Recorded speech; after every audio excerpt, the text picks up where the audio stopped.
Hello there, welcome to the Saroy channel and welcome to my Omnibus series. I've got so many of these omnibuses that are going to come out so that you'll be able to listen to an hour's worth of stories, which I know you're going to love. You know, the thing is that telling stories is such a fine art, and it's something that was practiced hundreds of years ago when people didn't have the technology that we have today. And everyone would gather around the fire and listen to a wonderful story.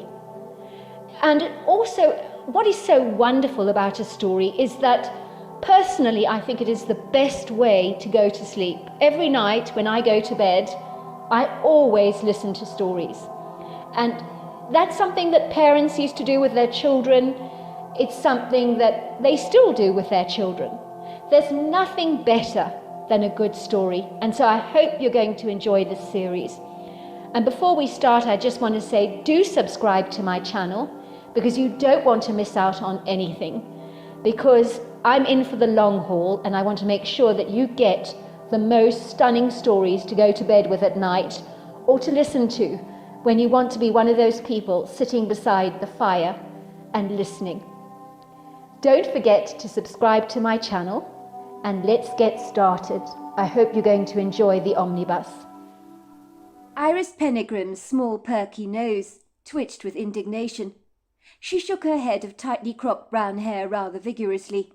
She was wearing a sizable scowl on her face, as she was not remotely happy being here on this ridiculous camping trip out here in the Ozarks, being eaten alive by mosquitoes, who seemed to believe her skin was an all-you-can-eat buffet. She had been swatting the mosquitoes away since she had arrived here, and she couldn't fathom for the life of her how anyone thought camping could be fun when you had to put up with all this totally uncivilized nonsense. Iris's husband Ken had pitched their tent rather successfully around a prepossessing silvery lake, in the middle of nowhere it would seem, where the only sound she could hear was the shrieking cries of the wild ducks and the soft gentle tug of the cooling breeze that nuzzled her skin. She didn't feel remotely comfortable being out here. There wasn't a solitary soul around in this desolate, seemingly charmless place, for it made her feel conspicuously vulnerable. Ostensibly, anything could be out there in this wilderness, from a mountain lion to a bear, and even a deranged human being perhaps, who was intent on doing the family bodily harm, lying in wait to prey upon them. Iris had read enough stories over the years about campers going missing, never to be seen or heard from again, and their whereabouts never discovered. But she tried not to think about unsettling things like this, for it would mean another disturbed, sleepless night. She didn't want vivid nightmares on top of those nasty nippers feasting on her skin to deprive her of another good night's sleep. As far as Iris was concerned, there was always safety in numbers, so being around people and civilization was certainly a reassuring sanctuary for her. For if something were to happen to you, people would intervene on your behalf and likely help you by calling an ambulance or administering some kind of CPR. But here in the Ozarks, she and her husband, along with 14-year-old Jake, were at the mercy of this unforgiving wilderness. At least her husband and Jake were happy to be here, even though she knew she'd be as miserable as hell. But she would stoically grin and bear it, for that's what you do in circumstances like this. She certainly didn't want to ruin the fun her husband and Jake were having. So keeping an upbeat, positive attitude on this holiday was very important. She'd at the very least pretend to be enjoying herself, and that in itself was a tumultuous challenge. You would think that the spectacular view over the silvery lake would be a small consolation prize to Iris, but as far as she was concerned, there were no redeeming features about the Ozarks. The shimmering lake looked particularly beguiling under the glaze of the afternoon sun, where pretty life sharks sprinkled themselves magnanimously across the water, so that the surface twinkled like hundreds and hundreds of daytime stars. Then there were the giant-sized trees that swaddled the lake on every side, against a statuesque backdrop of stunning mountainous plateaus that were sublime to behold, and even Iris could not dispute that. She had agreed to come on this camping trip, as every year she and her husband Ken took it in turns to select where they would ultimately go on their yearly holiday destinations. Iris predictably chose expensive, frivolously extravagant, luxurious hotels, where fabulous shopping opportunities were the order of the day, while her husband Ken was drawn to sequestered camping sites in lonely, secluded areas such as this, that you probably wouldn't even find on a respectable-looking map, were you to look. Why the hell did Ken love roughing it like this? Iris would often ask herself. She loved her husband more than life itself, of course. She knew that this is where their similarities as a couple began and ended. Iris hated everything about being out in the wild, especially being eaten alive by mosquitoes, but they were the least of her problems out here. She hated the laborious long treks they took through the trees, on their intrepid hiking adventures, where sometimes Ken cut his way through pathways obstructed by thick, overgrown, dense vegetation with a machete.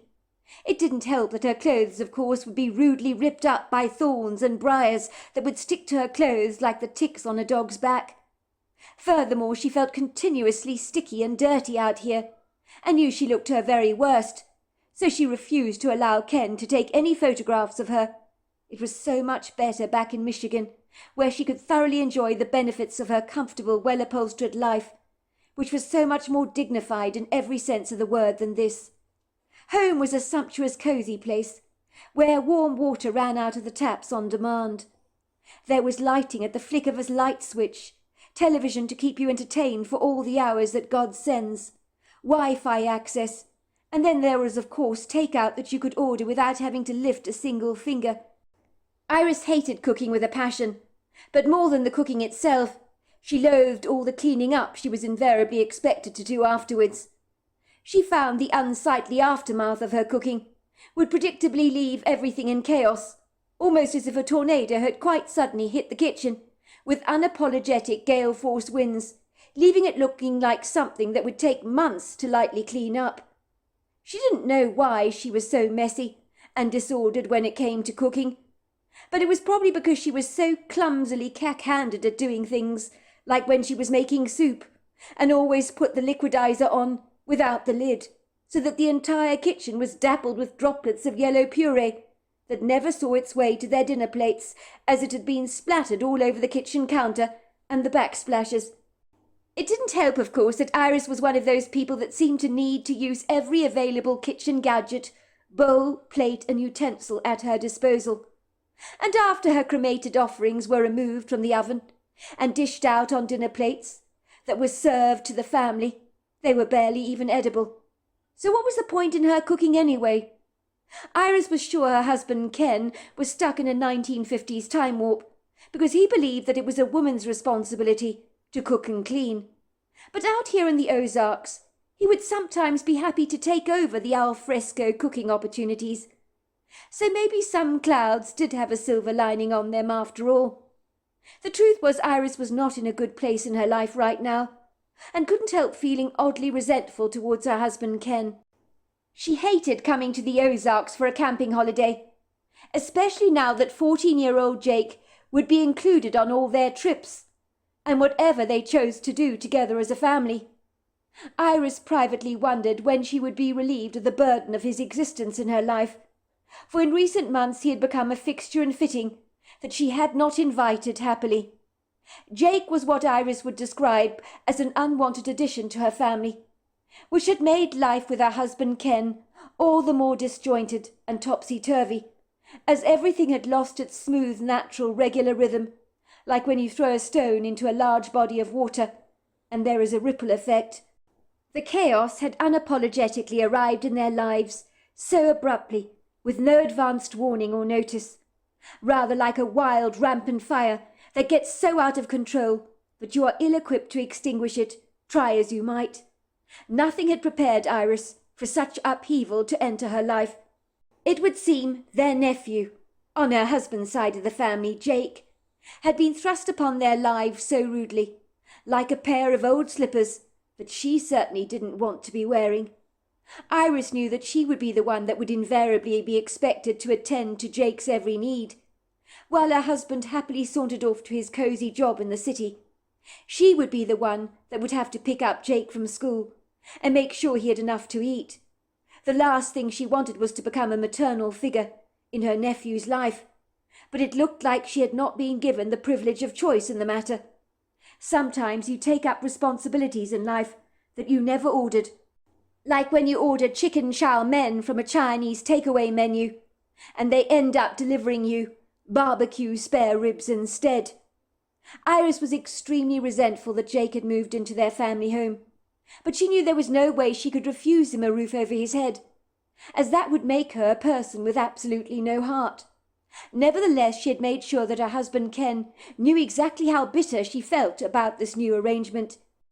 If the truth be told, she hadn't stopped sulking since the day that Jake had moved in, like a petulant little girl. She knew she'd been pretty obnoxious towards the 14-year-old boy, making him feel exceedingly unwelcome in their cosy home, by speaking to him rather abruptly and being somewhat aloof and insouciant towards him, as sometimes she took it upon herself to pretend he wasn't even there. She couldn't help herself for behaving so childishly, because she didn't want him buttressing his way into their lives, like a sliced tomato being thrown into a ham and cheese sandwich when you never wanted it in the first place. She felt as if she was walking on eggshells, dealing with an introverted, very demure teenager who had very little to say for himself. Jake had become to her like the unwanted guest that had long since outstayed his welcome, that you wished had left a long, long time ago. But Iris knew she could never kick him out of their home. He was so young and so desperately needy. Besides anything else, where would the poor boy go? She had not signed up to become a mother of any kind, especially not a stepmother, or in her case an aunt. When she'd married Ken, it had been on the strict understanding that the two of them would never have children. "I'm afraid I don't like children," she had confessed to Ken very candidly, before they even got married, for she certainly didn't want Ken to feel he'd been cheated in his marriage by a woman who didn't want kids. So from the very beginning of their relationship, she was completely transparent and made her position clear, so that there were no murky misunderstandings between the two of them. Ken had been fine about the idea of them not having children together, although if the truth be told, in an ideal, idyllic world, he'd have thoroughly enjoyed the privilege of being a father. But he accepted the fact that in life there were always compromises that needed to be made, especially when you wanted something, and Iris was the light of Ken's life, so whatever this woman wanted, she would invariably get. "My love," he had said, "if I can only have you, and that means having no children, that's more than enough for me." And Ken had meant every word of what he'd said, for he couldn't envisage a life without his beloved Iris. "Let me tell you, Ken, why it is I don't like children," she had told him. "They're expensive, demanding, and not that pleasant to have around, dare I say it. I've learnt a lot from my older sister's mistakes in that regard. I'm very fortunate there's a 10-year age difference between us. My sister Trish, as you well know, has 5 children, and as sweet as her children are, she is utterly miserable. I think if she could live her life all over again and go back in time on one of those time machines, she'd have never had those 5 children. She won't admit that to me, of course, because what mother wants to confess that she's made mistakes? She pretends to be happy, but I can read my sister like a book. She's never looked more miserable in her entire life. It's like she carries the weight of the world on her narrow shoulders, as looking after those kids and their ongoing demands has almost swallowed her alive. I think she's lost her identity along the way. Everything these days revolves around those children of hers. Russell needs a pair of new trainers. Liesel's outgrown her ballet shoes. It goes on and on and on. Don't get me wrong, she loves her children to death. Like every mother does. She's devoted to them. She'd take a bullet for them without hesitation. Of that I'm most sure. But I know deep down in her heart she's nursing a plethora of regrets that she's afraid to openly express, in case people think she's a monster. I think her deepest regret is she wanted to pursue a fine arts degree, you know. But that never happened, because at 19 years old, my sister got pregnant with her first child. She refused to have an abortion because Trish earnestly believes that it's morally wrong to have an abortion. And personally I agree with her on this one. As a result of this early pregnancy of hers, she married her husband, had the baby, and one baby invariably led to another and another. I guess she had to abandon her dreams of a fine arts degree and focus on raising her children. And once you've had 5 kids, well, there's always room for more, isn't there? That's true, said Ken, laughing. But honestly, 5 kids is a lot, love. If your sister's finding them a handful, I can't say I'm surprised. Having any more is not a good idea, even though her husband told me he'd like a whole football team if he had his way. I think the couple has taken on more than they can chew, especially your sister. But at least they can afford to have children. Some people are not so lucky, because you're right, kids are expensive.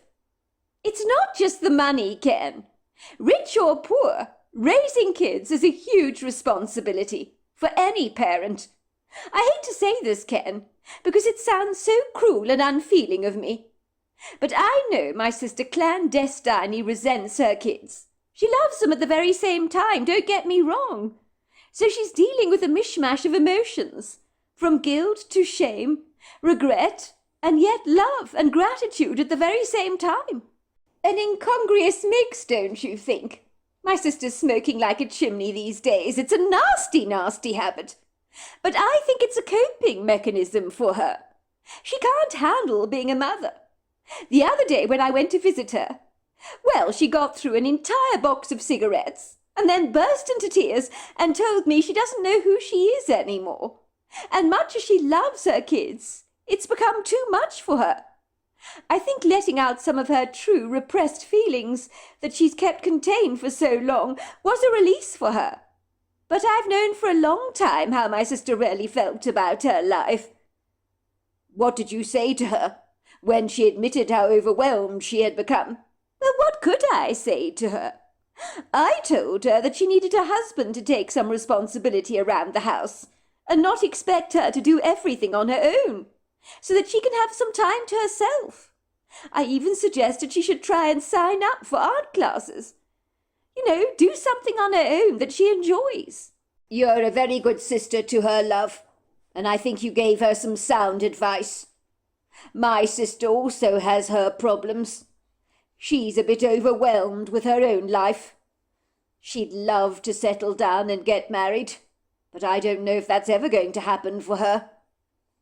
Well, I suppose both of our sisters are a bit overwhelmed, aren't they?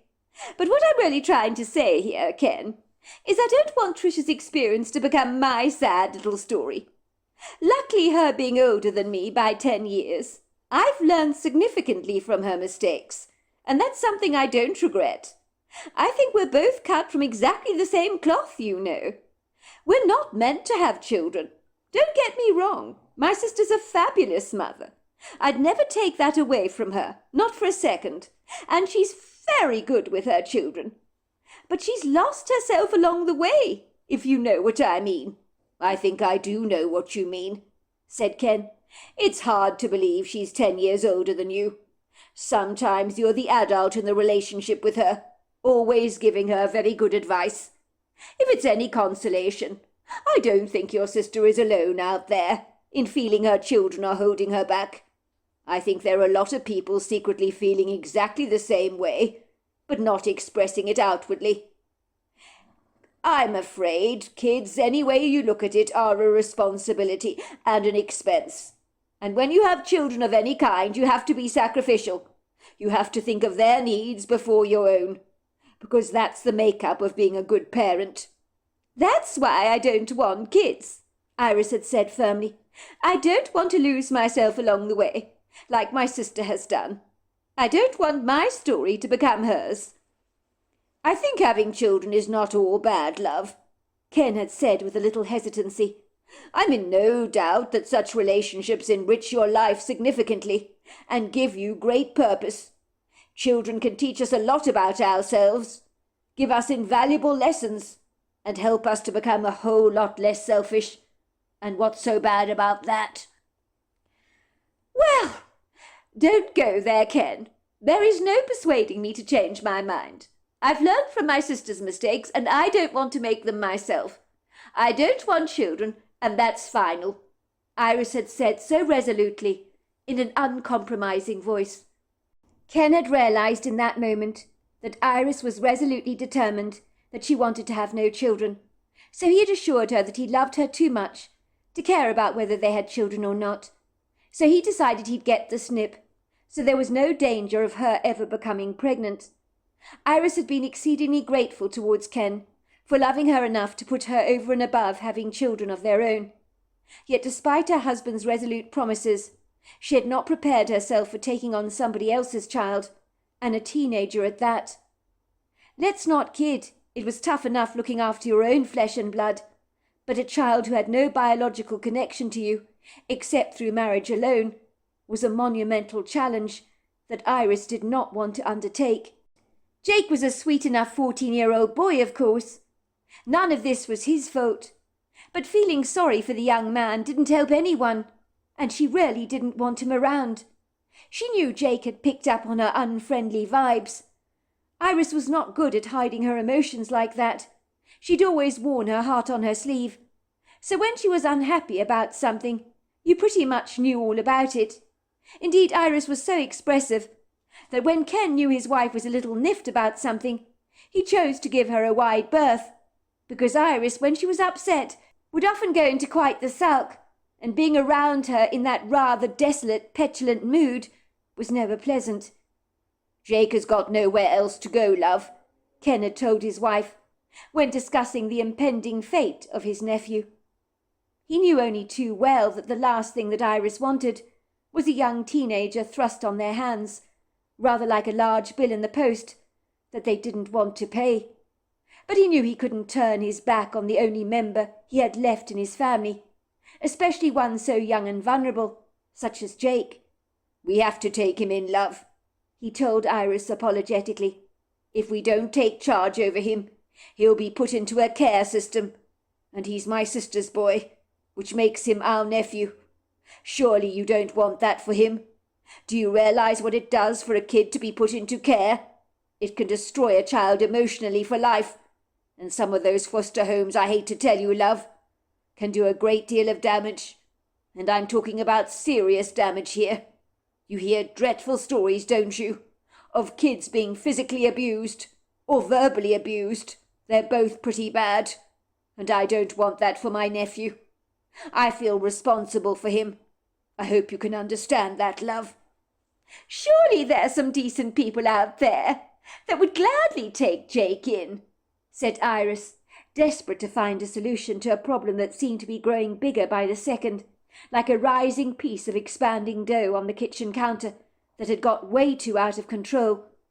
"You know as well as I do, Ken, that not all foster parents are monsters as you're painting them out to be.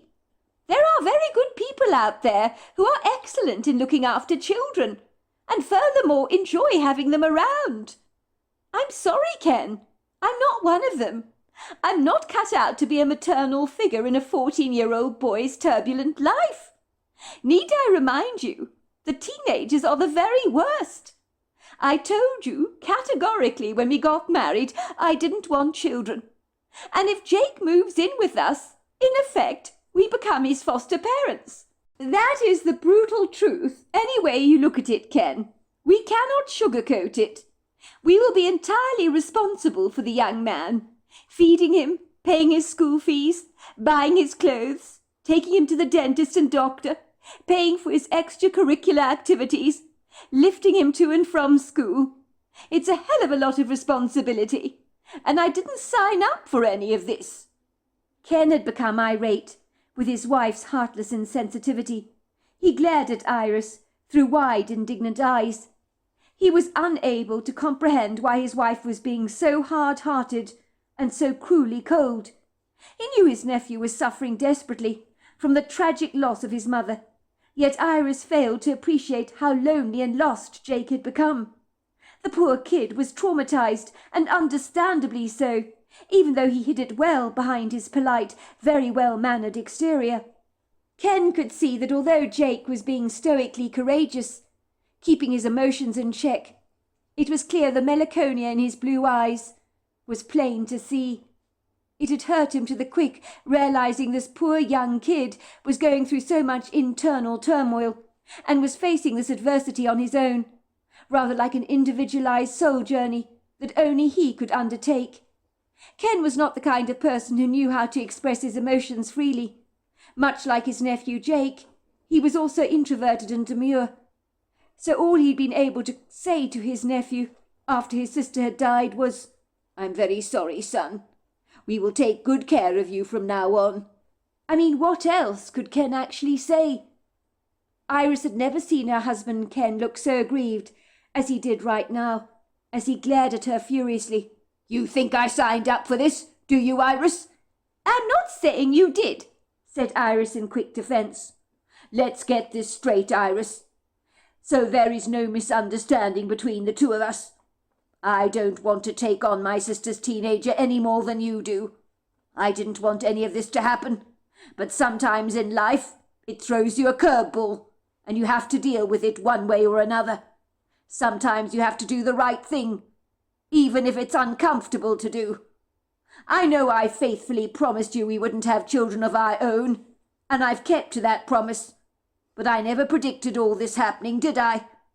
"I never said you predicted this, Ken, but it's happened, hasn't it?" "That's right, Iris, it's happened. I couldn't put it better myself. The milk has been spilt, and we have to clear the mess up. Nobody else is going to do it. Jake is a young, impressionable teenager. He's a well-behaved, very quiet young man. I'm sure he won't be a lot of trouble for us, but he needs a safe, secure and loving home, and we are all he's got. Do you really want to abandon him? Think about what that poor young man has been going through before you think of yourself. He's lost his mother, for God's sake. He's all on his own in this world. Can you imagine how lost, alone and isolated he must be feeling at such an age as this, when his hormones are flying all over the place? I can't imagine how tough things are for him at the moment. My heart physically bleeds for the young man. To lose your mother at 14 years old has got to be a rough road to find yourself on, any way you look at it." "I don't dispute that things are tough for Jake, but I can't believe this is happening to us," Iris snorted angrily, thrusting a hand on her hip and giving Ken a dagger-like glare. "You think Jake's not going to be any trouble to us? Do you really? All teenagers are trouble. If you don't know that, Ken, you're completely delusional. I'm quite sure both you and I, when we were the same age as Jake is now, caused our parents a great deal of grief, because it goes with the territory of being a teenager. I certainly do not want a teenager moving into our life right now. But I can see the way things are heading, and I don't like it at all. I like things the way they are right now. Ken, I just don't want things to change. Surely someone else would be willing to adopt him. Why do we have to take the young man in?" "I don't want Jake here any more than you do, love," said Ken, his voice firm and resolute, as if there was no negotiations on this matter, as he had decided very firmly what needed to be done as the head of the household, and there was no wiggle room for his wife at all. "I didn't have a clue any of this would happen to us, Iris, but it did. What you've got to realize is that in life you have to face the reality that circumstances invariably change, just like the weather does. Nothing in this life is rigidly set in stone." "I wish to God it was," said Iris. "Life would be so much easier if you knew what was lurking around the next corner. I never predicted any of this." "I understand how you feel, love. But you've got to realize that Jake is our nephew. We cannot throw him to the wolves, can we? My sister would be devastated if I was to abandon her child.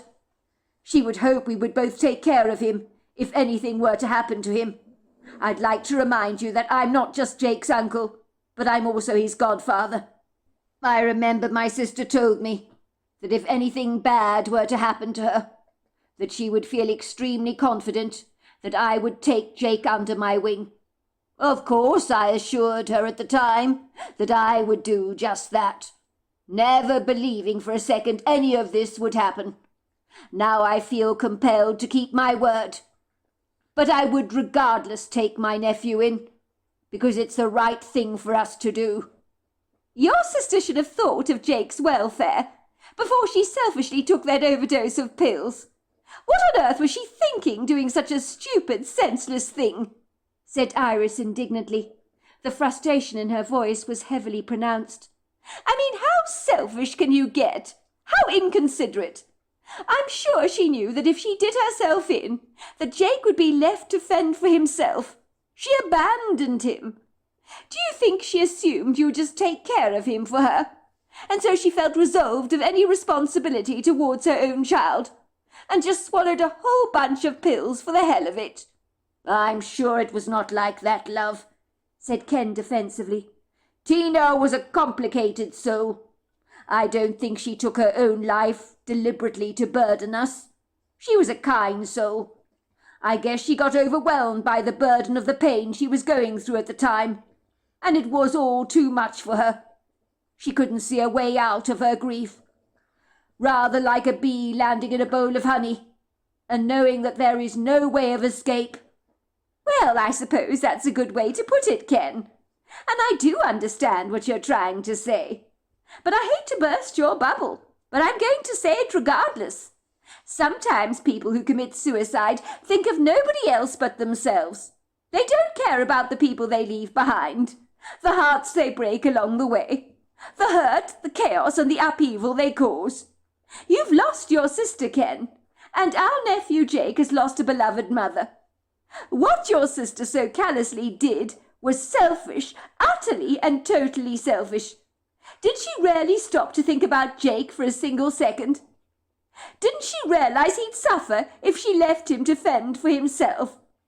Like those deranged, heartless people who drop their dogs off in the middle of nowhere, leaving those frightened animals to fend for themselves. I've seen people like that, doing these kind of dreadful things on YouTube videos. It's horrifying and disgusting what some people do. They shirk their responsibilities and leave someone else to clean up the mess after them. I do understand what you're saying, love. But try not to be so hard on Tina. My sister was in a dark, desolate place in that bleak, hopelessly obscure moment. Nothing about the way she took her life was premeditated.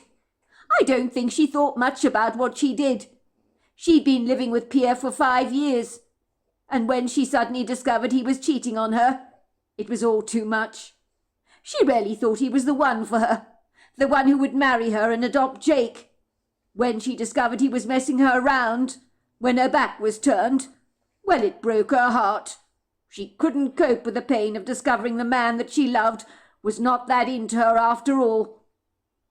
And maybe in that moment, the burden of this hostile revelation became all too much, and in a moment of impulse she swallowed all those tablets. These things can happen, you know. That's so pathetic, said Iris, rolling her eyes. Honestly, think about it, Ken. Your sister swallows a bunch of pills because her boyfriend cheated on her. How many people have discovered their partners are cheating on them? It happens to thousands of people all over the globe. But they don't just swallow a whole bunch of pills to escape their internal turmoil, do they? They pick up the forlorn pieces of their life, like you do after you break a glass, and get on with things. Yes, it's devastating when someone's doing the dirty on you. Yes, it hurts a whole lot. I'm the first that can testify to that, because I've been cheated on myself. I was so angry with that boyfriend of mine when I was at university and discovered he was having a relationship with one of my girlfriends. And neither of us knew we were both being played. And in that moment of cruel discovery, I felt as if someone had walloped me across the head with a pickaxe. But I had to just bear the burden of that pain and get on with my life as you do. You don't crumble at the first hurdle, do you? One day my boyfriend was enjoying a redhead, and the next day he was enjoying me, the brunette. I wouldn't have been surprised if there was a blonde lurking in the background somewhere. I wanted to box his ears and key his car, and my only regret is I didn't do either of those things. Just so you know, even when I've hit rock bottom in my life, and that has happened more times than I care to mention, just like any other human being on this planet, I've been in dark, very lonely places before. But I'll tell you this, Ken. No matter how low I felt, I'd never go and swallow a bunch of pills just because I felt so desperately sorry for myself or thought I couldn't cope. Good, I'm glad to hear it, love. I couldn't bear to lose you. You are a tough woman. Even if you were to hit rock bottom, you'd definitely move on with your life without so much as looking back. You wouldn't dwell on your grief or pain, but you're a survivor, Iris. You've got a steely grit and a strong, courageous personality. You're a determined woman. But not everyone, I'm afraid to say, is built with your stoic reserves. Some of us are easily fractured and are more inclined to become unhinged. Tina, I'm afraid, was one of those unfortunate people. Well, think about it, Ken. The idea of committing suicide because someone has hurt you is ridiculous. Furthermore, if I had a 14-year-old teenager, I'd hope I'd feel some level of responsibility in looking after him and putting his needs over and above my own. But your sister, no, she did nothing of the kind. She selfishly, very inconsiderately, wallowed in her own lugubrious melancholia, forgetting about her own son. How selfish can you get? I'm still unable to get over this. I don't mean to keep on harping on about it, but it's just incomprehensible to me that a mother could do this to her own teenager. It makes no sense to me at all. Look, Irish, you well know Tina was not built like other people. She was uniquely different in every way. She wasn't wired like us. Even to look at, she's always been as delicate as a butterfly. She was always ethereal, almost as if she came from a much gentler planet than Earth itself, and never really belonged here. Let's not kid. This world can be a very brutal place. Tina was the kind of person that can easily get crushed, like when you tear the wings off a delicate dragonfly and watch it struggle to fly. She was very fragile. So very fragile. I do remember when my mother was alive, she used to say that Tina was far too sensitive for this earth, and I believe she was right on that. My mother used to worry tirelessly about Tina's future and how she would cope when she got older, because she was so easily hurt. I do remember once when my mother was reading us a story when we were both children. It was called The Princess and the Pea. I think the book was first published in 1835, if I remember correctly. It was a Hans Christian Andersen fairy tale about a princess who is able to prove her nobility by sensing an uncooked pea lying under a pile of mattresses. The princess couldn't sleep because that tiny little pea caused her so much extreme discomfort, almost as if she was lying on a glass shard.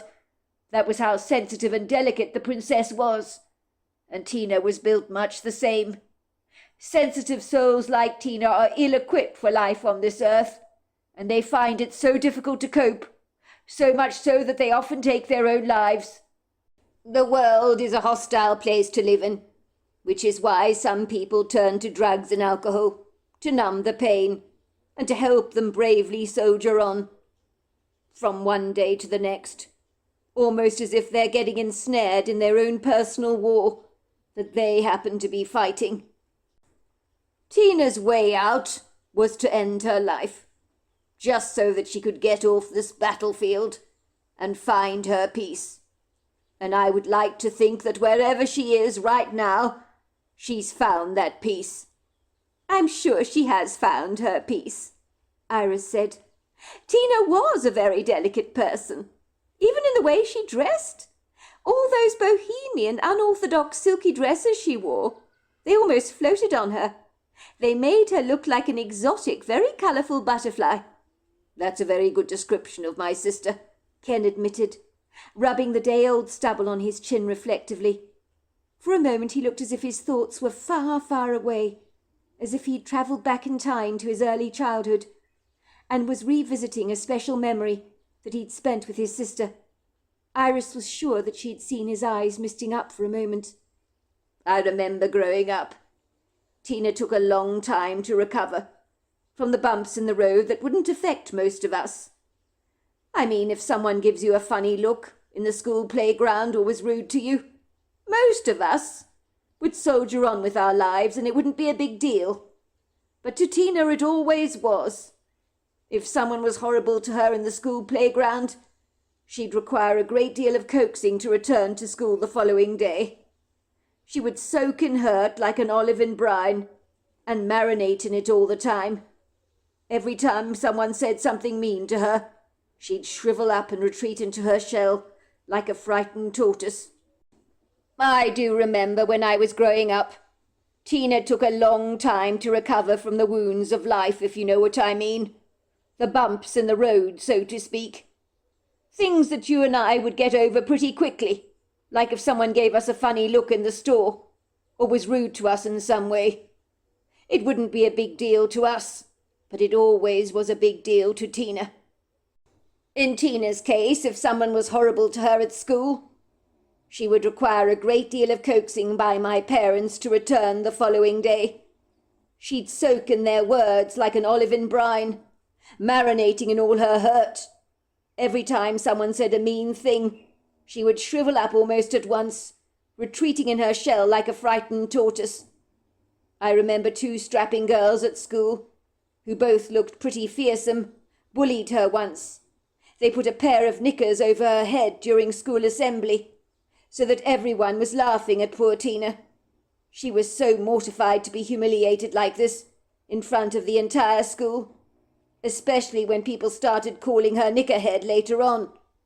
She took things hard like that, and as her big brother, I always had to find a way of protecting her. Ostensibly, I couldn't sit back and watch those vindictively spiteful girls making fun out of my delicate sister, precisely because she was so delicate. I was naturally enraged. I stormed over to the girls and snatched the knickers right off my sister's head.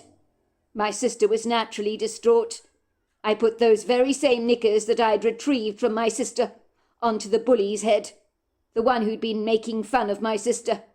Everyone began to laugh at the bully, because she looked ridiculous with those knickers on her head, far more so than my sister had done. She was fuming. Her face grew as red as a tomato. She spat out venom at me. I was delighted to see that she got a taste of the same kind of humiliation that she had cruelly subjected my sister to. Let's just say the headmaster at the time, Mr. Chamberlain, was not remotely impressed that his assembly had been rudely interrupted by a cruel, very malicious prank, and he wasn't standing for any of it. So the 2 bullies, including myself, were given detentions for disturbing the peace during assembly. Suffice to say, Mr. Chamberlain took me to one side and said it was very perverse of me to put a woman's knickers on a young lady's head. As being a man, well, it wasn't a good look, was it? So I got into even more trouble, but I didn't care. I'd have done anything to protect Tina. What I'm trying to say, Irish love, is I had to fight some of my sister's battles for her. She was vulnerable. Easy pickings for a bully, you could say.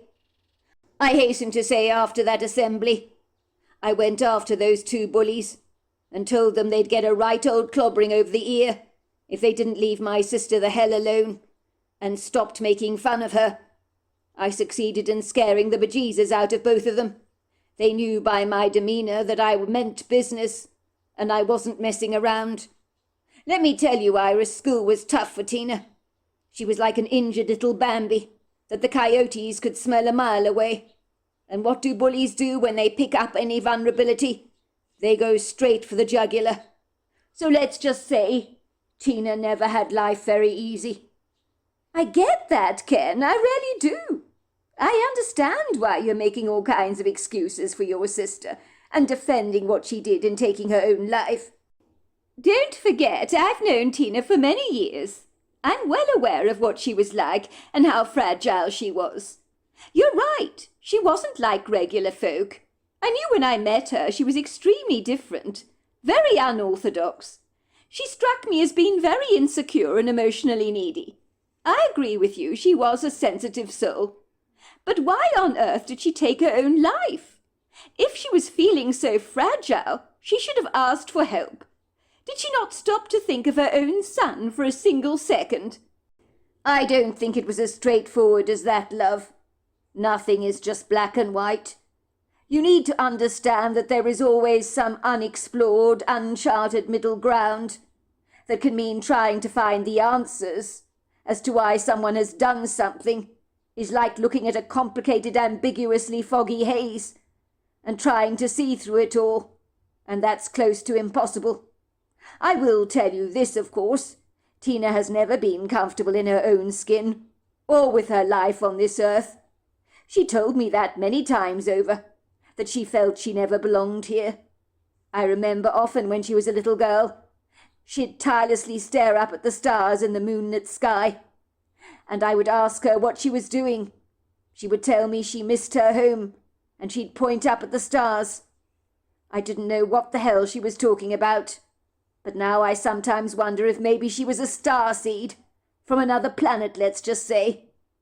You heard what turmoil she was in when she phoned me on the night of her death, before she got to swallow all those pills.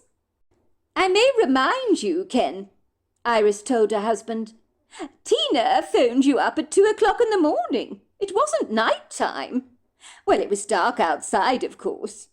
I do recall you picked up the phone grumbling madly, saying, "Who is this?" Because you had a thumping headache, didn't you? And like any normal person, you didn't appreciate being woken up so rudely at that time of the morning.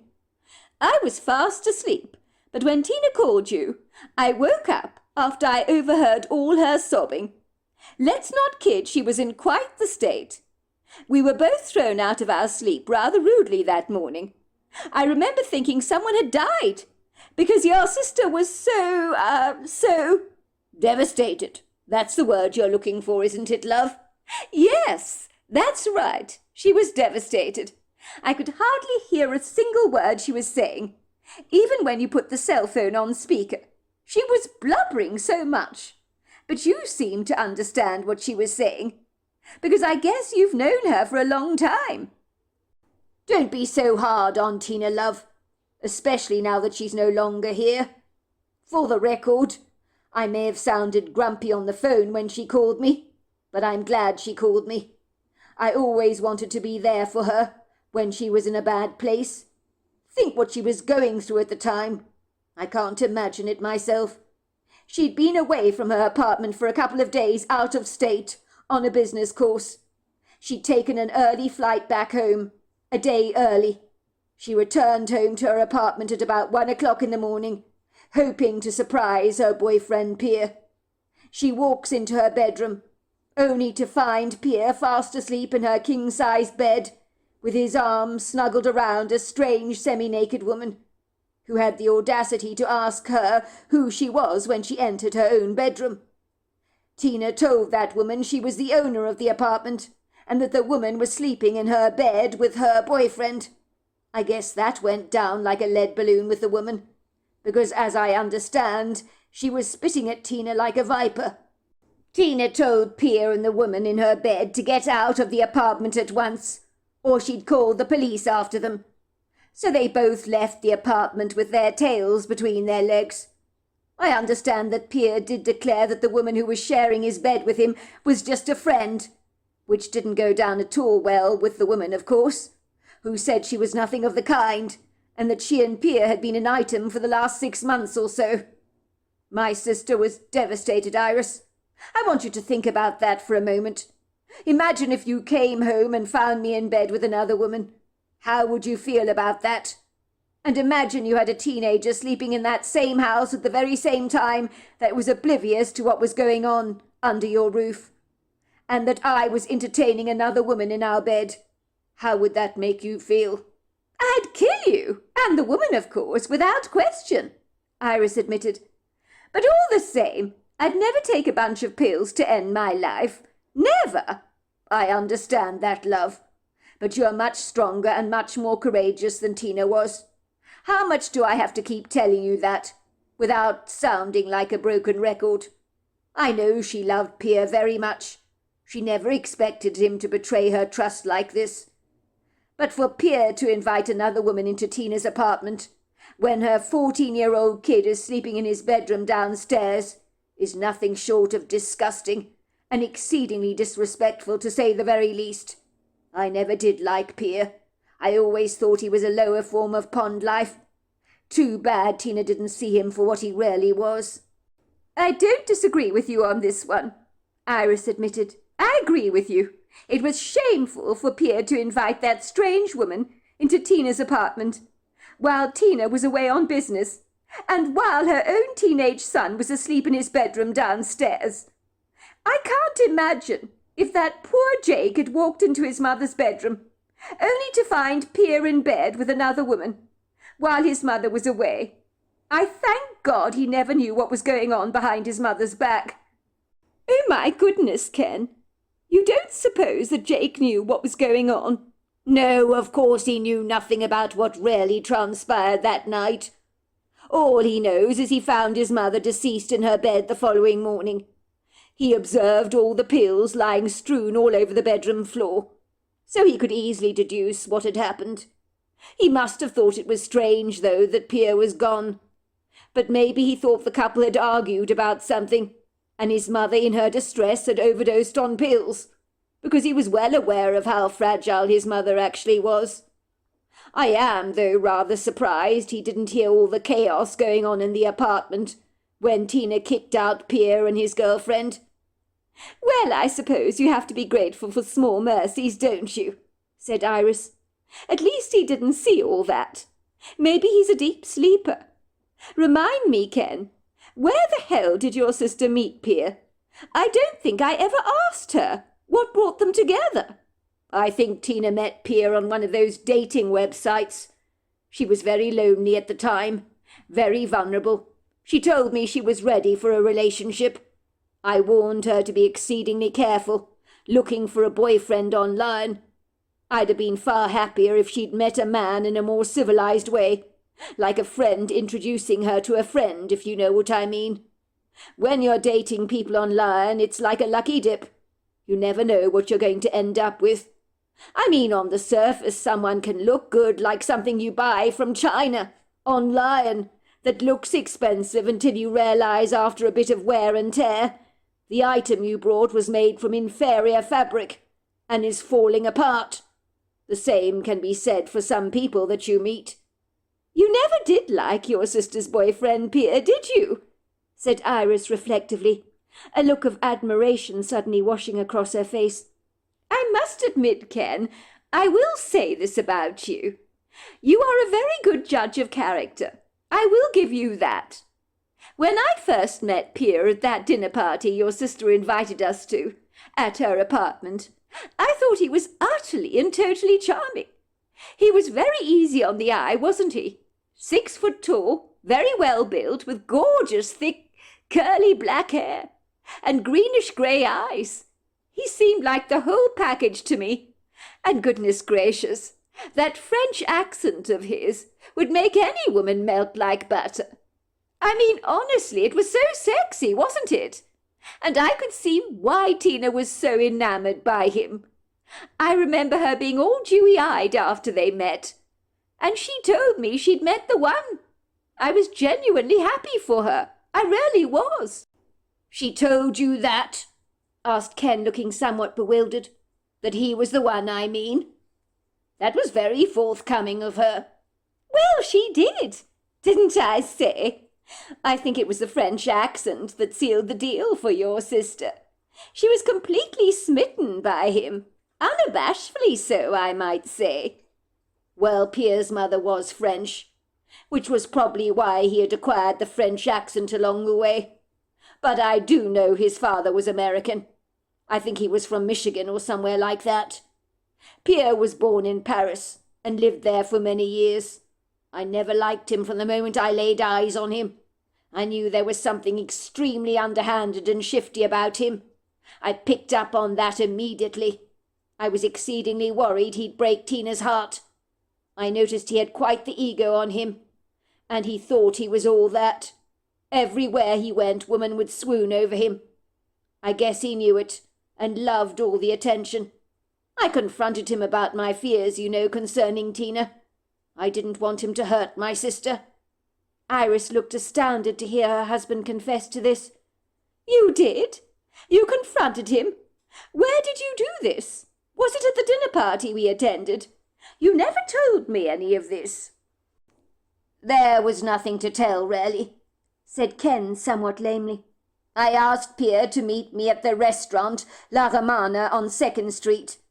I told him the meal would be on me. You see, even then I instinctively knew that Pierre was very penny-pinching and tight. Unless you were the one, of course, that was going to pay the bill. I cannot tell you how many times over the years, when it came to paying the bill, at the end of a meal, Pierre would just disappear, end up in the toilet claiming he had a bout of diarrhea. Or he would conveniently have left his wallet at home. And one time he offered to pay and the credit card he used was rejected. So I ended up paying. He was a freeloader.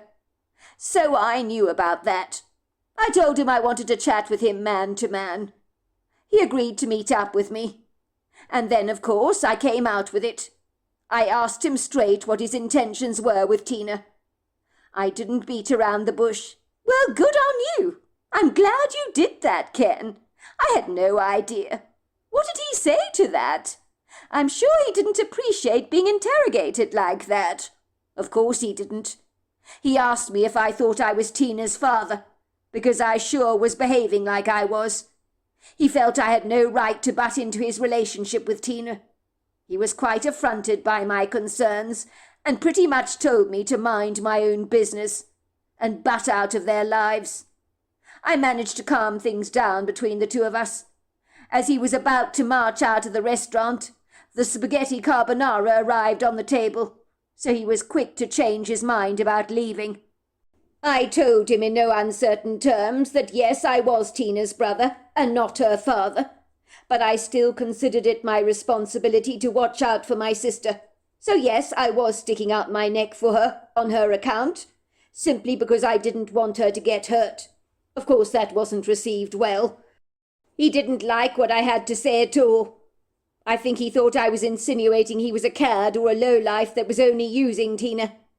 I told him if he was only interested in a fly-by-night relationship with my sister, that he should end things with her very quickly, to avoid hurting her long term. I told him that Tina was a very sensitive soul, and warned him that she was different to the other woman he had lightly dated over the years, that she was like a fine piece of porcelain china that you needed to handle with care, lest it should break. And what did he say to that? He assured me he'd fallen head over heels in love with Tina, and had every intention of asking her to marry him in due course. But he didn't want to rush things. He wanted to take things very slowly, one step at a time. And you believed him? No, of course I didn't believe a word of it, said Ken very frankly. I absolutely knew he would hurt my sister. I could feel it in my gut, and it made me nauseously sick. But what could I do about it? As you were saying, Tina was all dewy-eyed over Pierre, as though the sun shone out of his very backside. Have you ever tried to tell someone blinded by love that they're dating a no-good loser? Because if you have, I assure you they don't take it kindly. If I had told Tina how I really felt about Pierre, it would have created a big wedge between the two of us. So I knew I'd have to sit back and watch things fall apart. Sometimes that's all you can do. Parents do it the world over when they watch a beloved child of theirs marrying a man they consider to be a scumbag. But they can't interfere, can they? They have to sit back and watch that relationship implode. That's all you can do. You make a good point there, Ken. Sometimes you just can't butt in or interfere. But Pierre, well, he wasn't a good man, was he? You were right about that. He definitely wasn't a good man, Ken agreed. I mean, there were red flags flying at full mast everywhere you looked. Pierre had been laid off work for 1.5 years. He didn't even bother to attempt looking for another job, and that sounded alarm bells for me. He was sponging off my sister, using her money to wine and dine this other woman, whom he dated for 6 whole months. My sister was funding their relationship, and he was spending her money on this other woman like water. It was absolutely disgusting. Poor Tina, said Iris sympathetically. She really was exploited by Pierre and taken full advantage of. I wonder if Pierre was using her all along. I mean, he was obviously a freeloader. Of that I'm in no doubt. Of course he was using my sister, said Ken angrily. He never loved her. He was looking for someone to exploit and take advantage of. And my sister was a soft touch, wasn't she? I'm furious with myself for not jumping in the car and driving straight to her apartment that morning when she phoned us. If you remember, earlier on that evening, we had both attended a cocktail party at the Farrisons' house. So I had too much to drink, and I still believe I might have been over the limit. It didn't help that I had a headache from hell, so when I woke up my head was thumping like mad. I tried, of course, to comfort Tina on the phone. I knew she was a sensitive soul, of course I did. But never for a single second did I predict that she'd just take her own life like that. I never saw that happening in a million months of Sundays. We arranged to go for coffee the following morning, to talk about everything that had transpired between her and Pierre. I thought I'd successfully managed to calm her down, but it turns out I did nothing of the kind. Iris suddenly gripped her husband's hand. For God's sake, Ken, don't you dare start.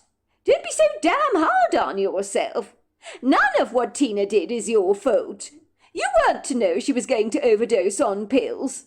Maybe not, but I did know she was in a fragile place. I should have got someone to check up on her at the very least, to see if she was all right. But I didn't. I failed my sister. I mean, I have the next-door neighbour's phone number, don't I? I just thought I'd go over to her in the morning and perk her up with some words of encouragement. But instead, she took her own life, soon after my phone call. I do recall her telling me never to forget how much she loved me. Why didn't those words sound alarm bells for me? Because you had drunk so much. You were half asleep, weren't you? When you answered the phone call, well, you weren't all there. I mean, it's hard to pay attention to everything someone is saying in the early hours of the morning. Don't keep harping on about what you could have done. It's too late for that now. We can't cry over spilt milk, can we?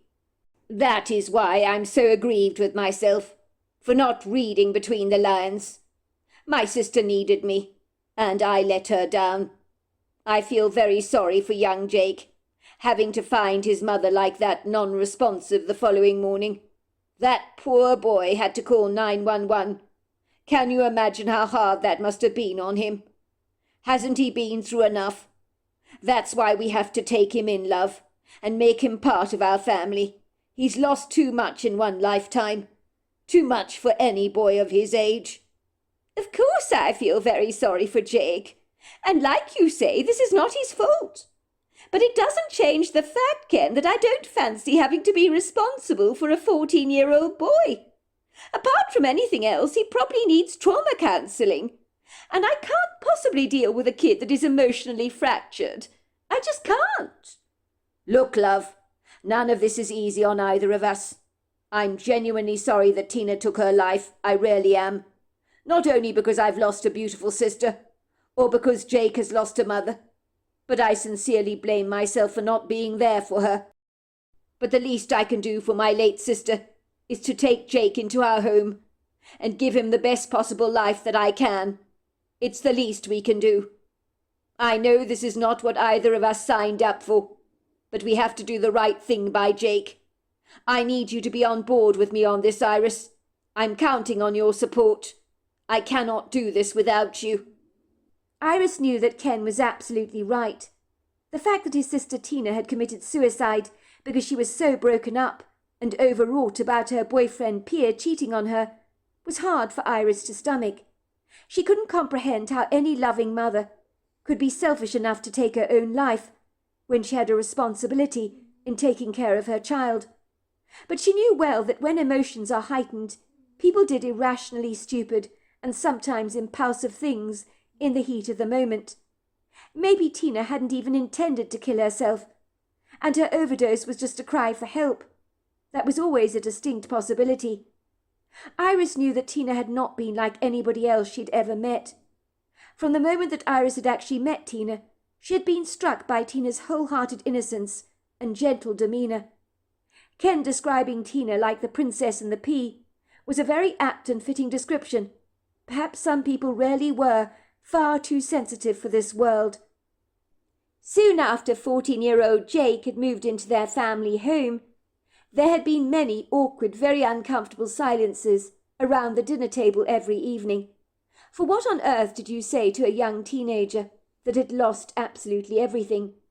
Ken had tried to make some kind of friendly chatter to his nephew Jake, but Jake would shut down and would answer his questions very politely with 2-word syllables. So getting anything out of the young man was rather like extracting blood from a stone. Ken reasoned with himself that he and his wife Iris needed to give Jake plenty of space to grieve in his own time.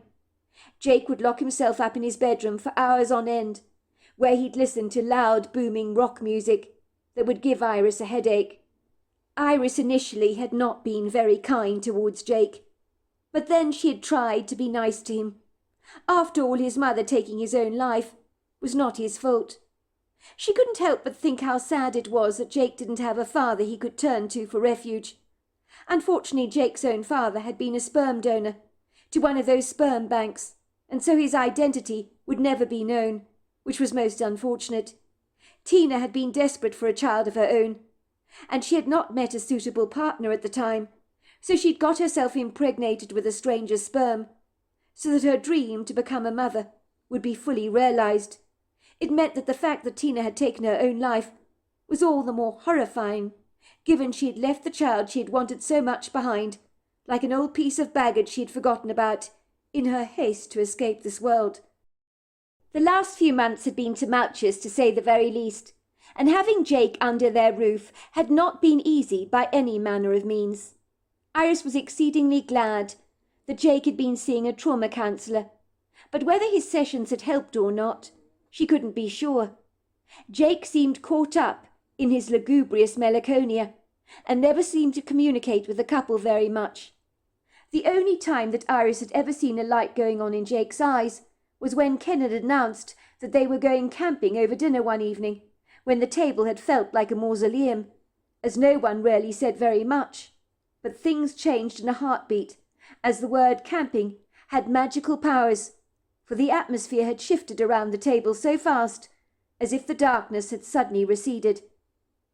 That evening Iris had ordered Chinese takeout for dinner, and as Ken popped a piece of sweet and sour pork into his mouth, after he'd finished chewing, he wiped his mouth with a serviette, and then he cut the silence with a knife by turning around to Jake and saying, "Just so you know, Jake, in a couple of days' time we will be going camping for a few days. I hope you've got some suitable outdoor clothes to wear, and some good walking shoes. If you haven't, you needn't worry. Your Aunt Iris will take you shopping to buy you everything you need. Isn't that right, Iris?" "That's right," said Iris. "Walking shoes are very important. You're going to need a good quality torch as well, and a whistle, in case you get lost, so you'll be easier to find." "Camping," said Jake, his eyes opening up wide. "We're going camping! Is that for real? I've never been camping before. I always wanted to go camping." "That's right. We're going camping," said Ken with a broad smile on his face. He couldn't wipe it off, as he was delighted to see his nephew's enthusiasm. "You see, every year, me and your aunt, well, we can never agree where to go on our holidays.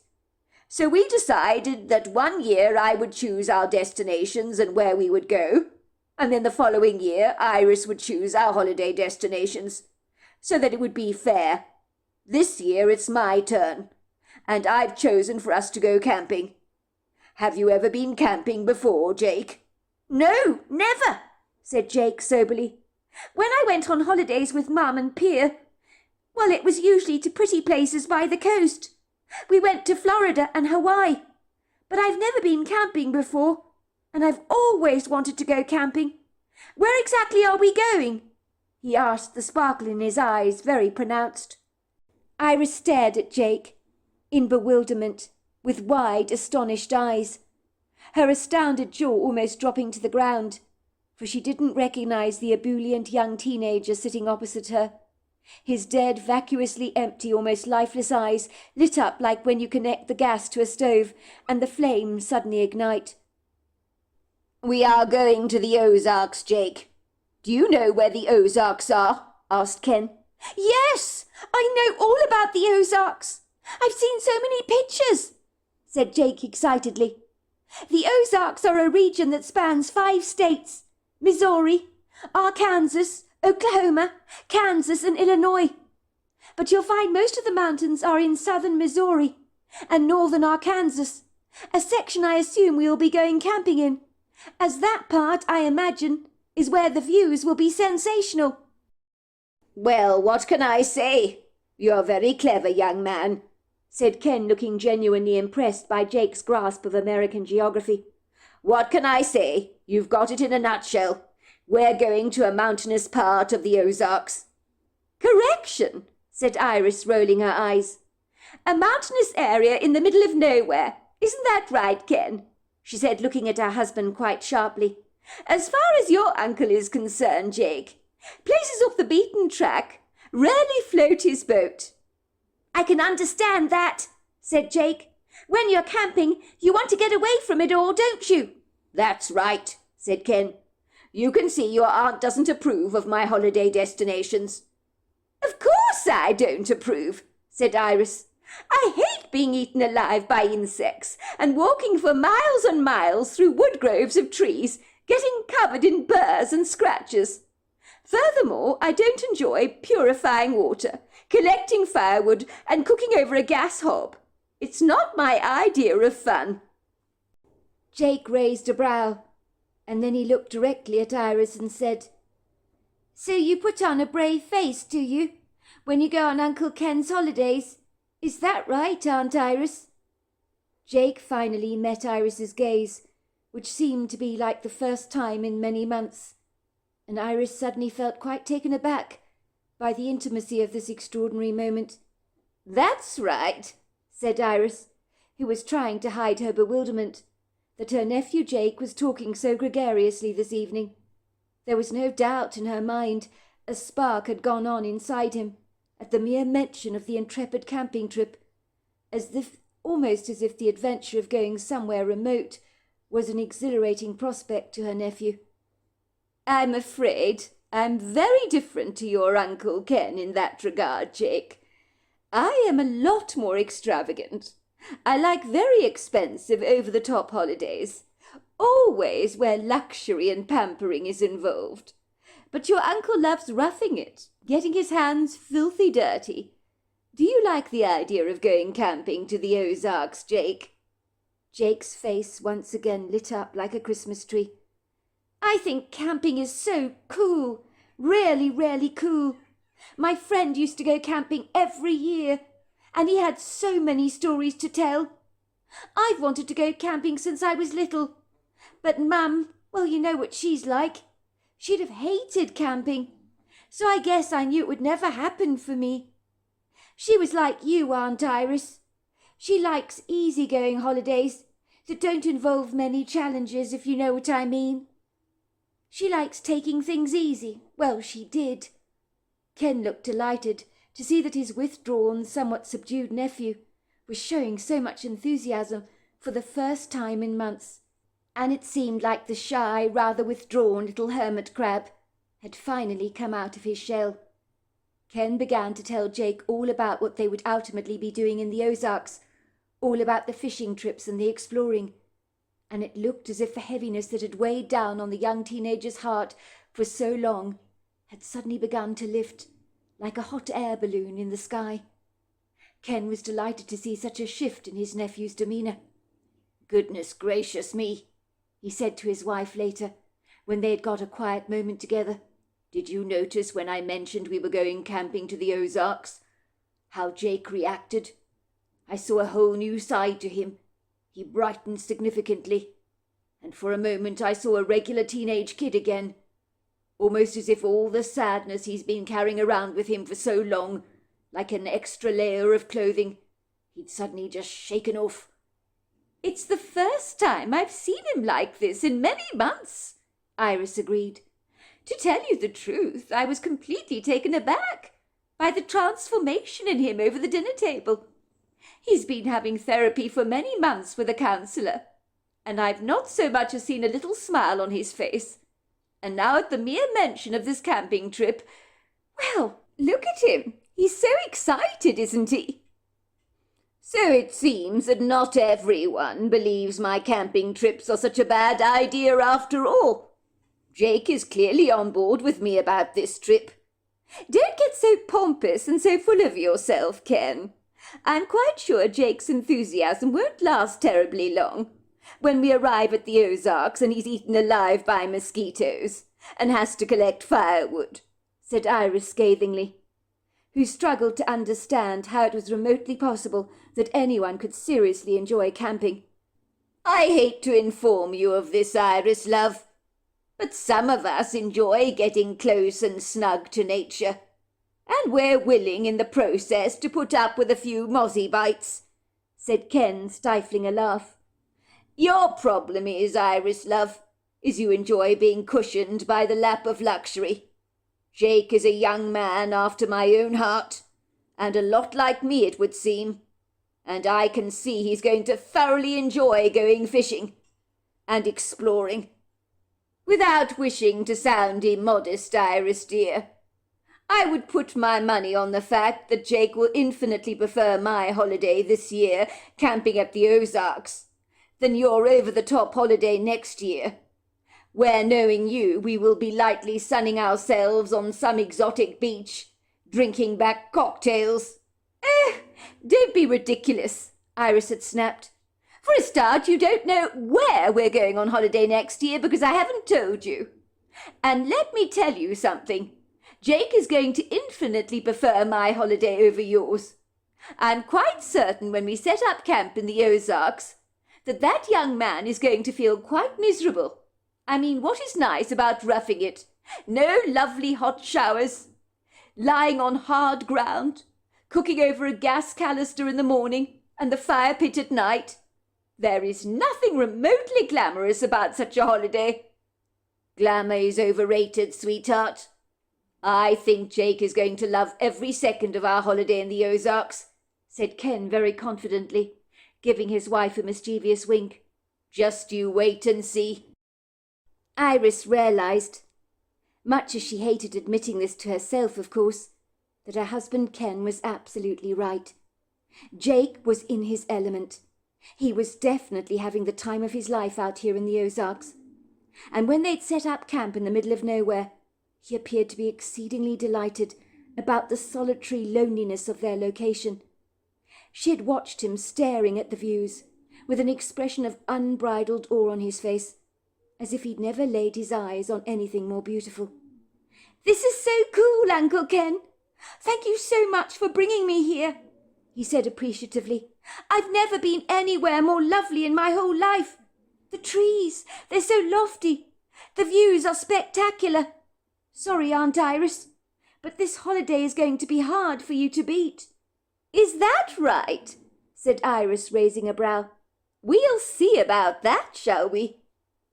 It would seem that since they had pitched their tents out in a sequestered part of the Ozarks, that Jake had really come out of his shell this time. It was like the Jake that had hidden his light under a bushel for months on end had come alive on this camping trip. And Iris was extremely surprised to find that she was thoroughly enjoying the young teenager's company. How was this even possible, she wondered. Jake had given her a helping hand with the cooking and made himself extremely useful around the camp.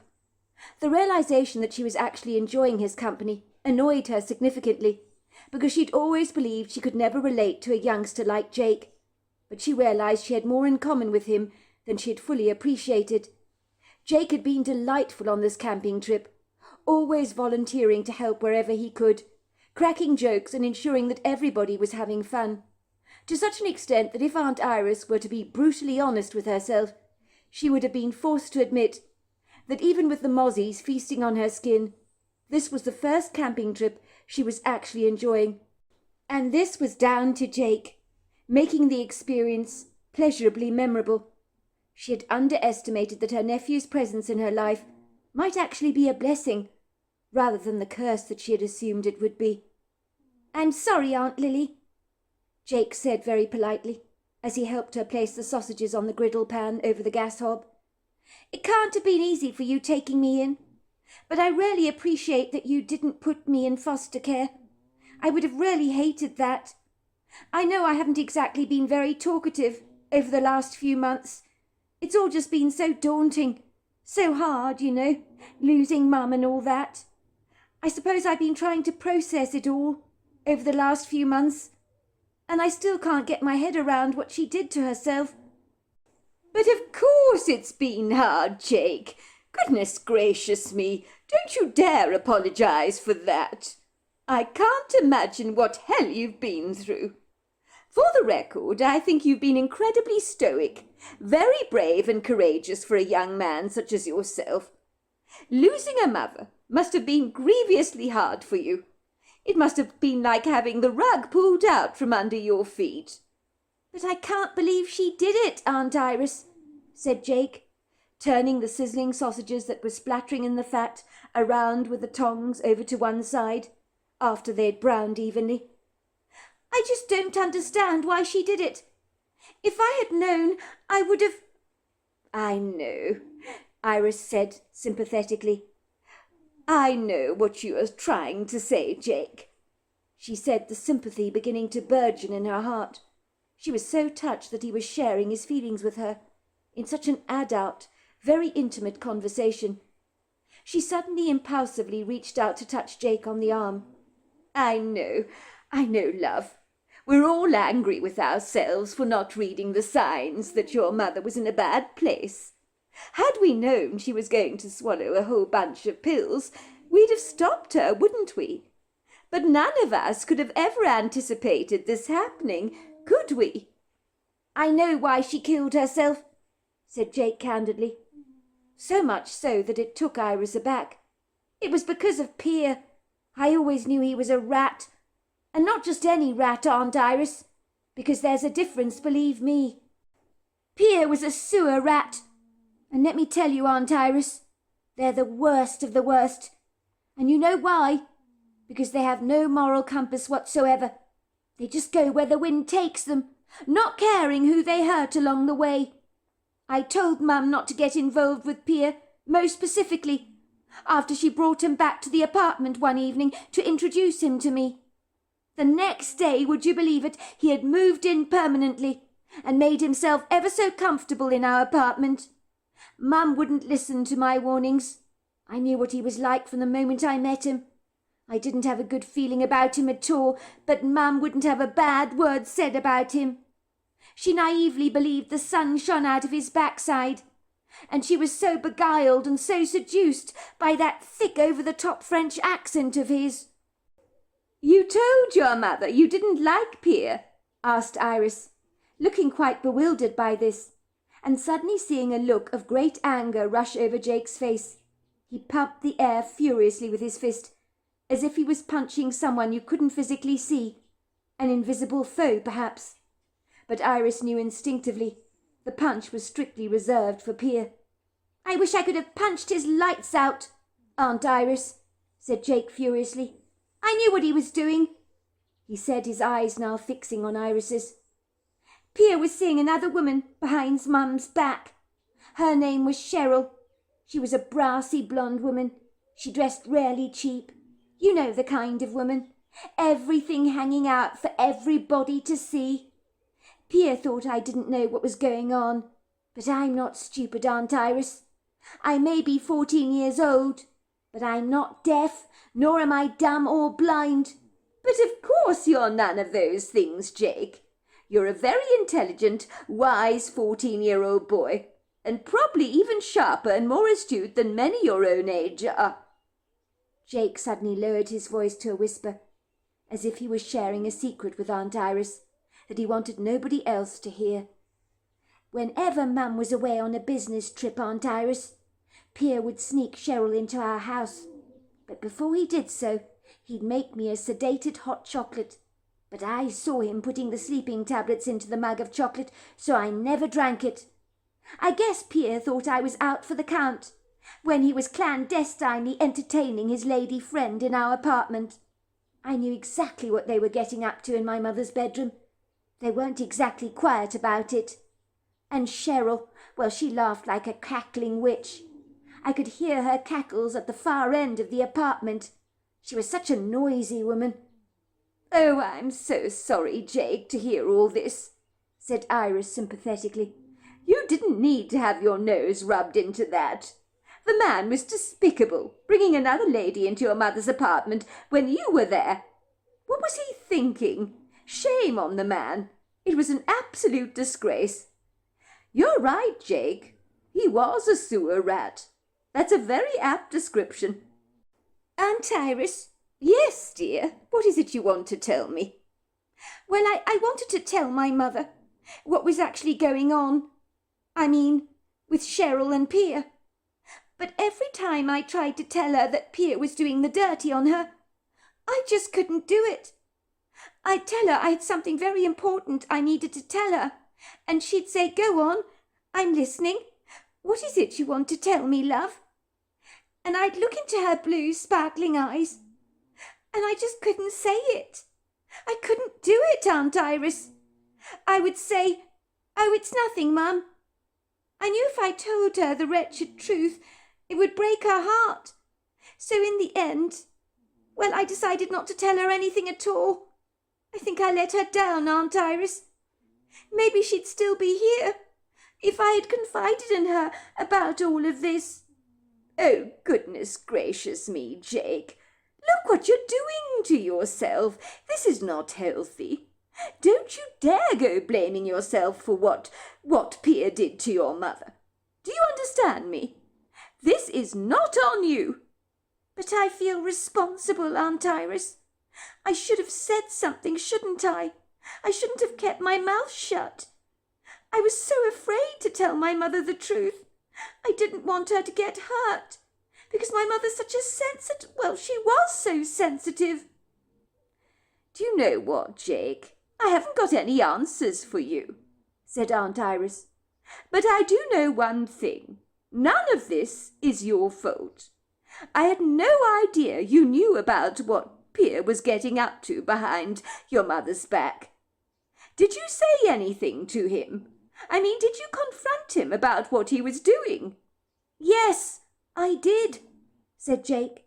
I told him I knew what was going on, and if he didn't end things with Cheryl, that I'd tell Mum what he was doing. And what did he say to that? Asked Iris, her eyes now growing round. At first, Pierre denied that he was doing anything behind Mum's back.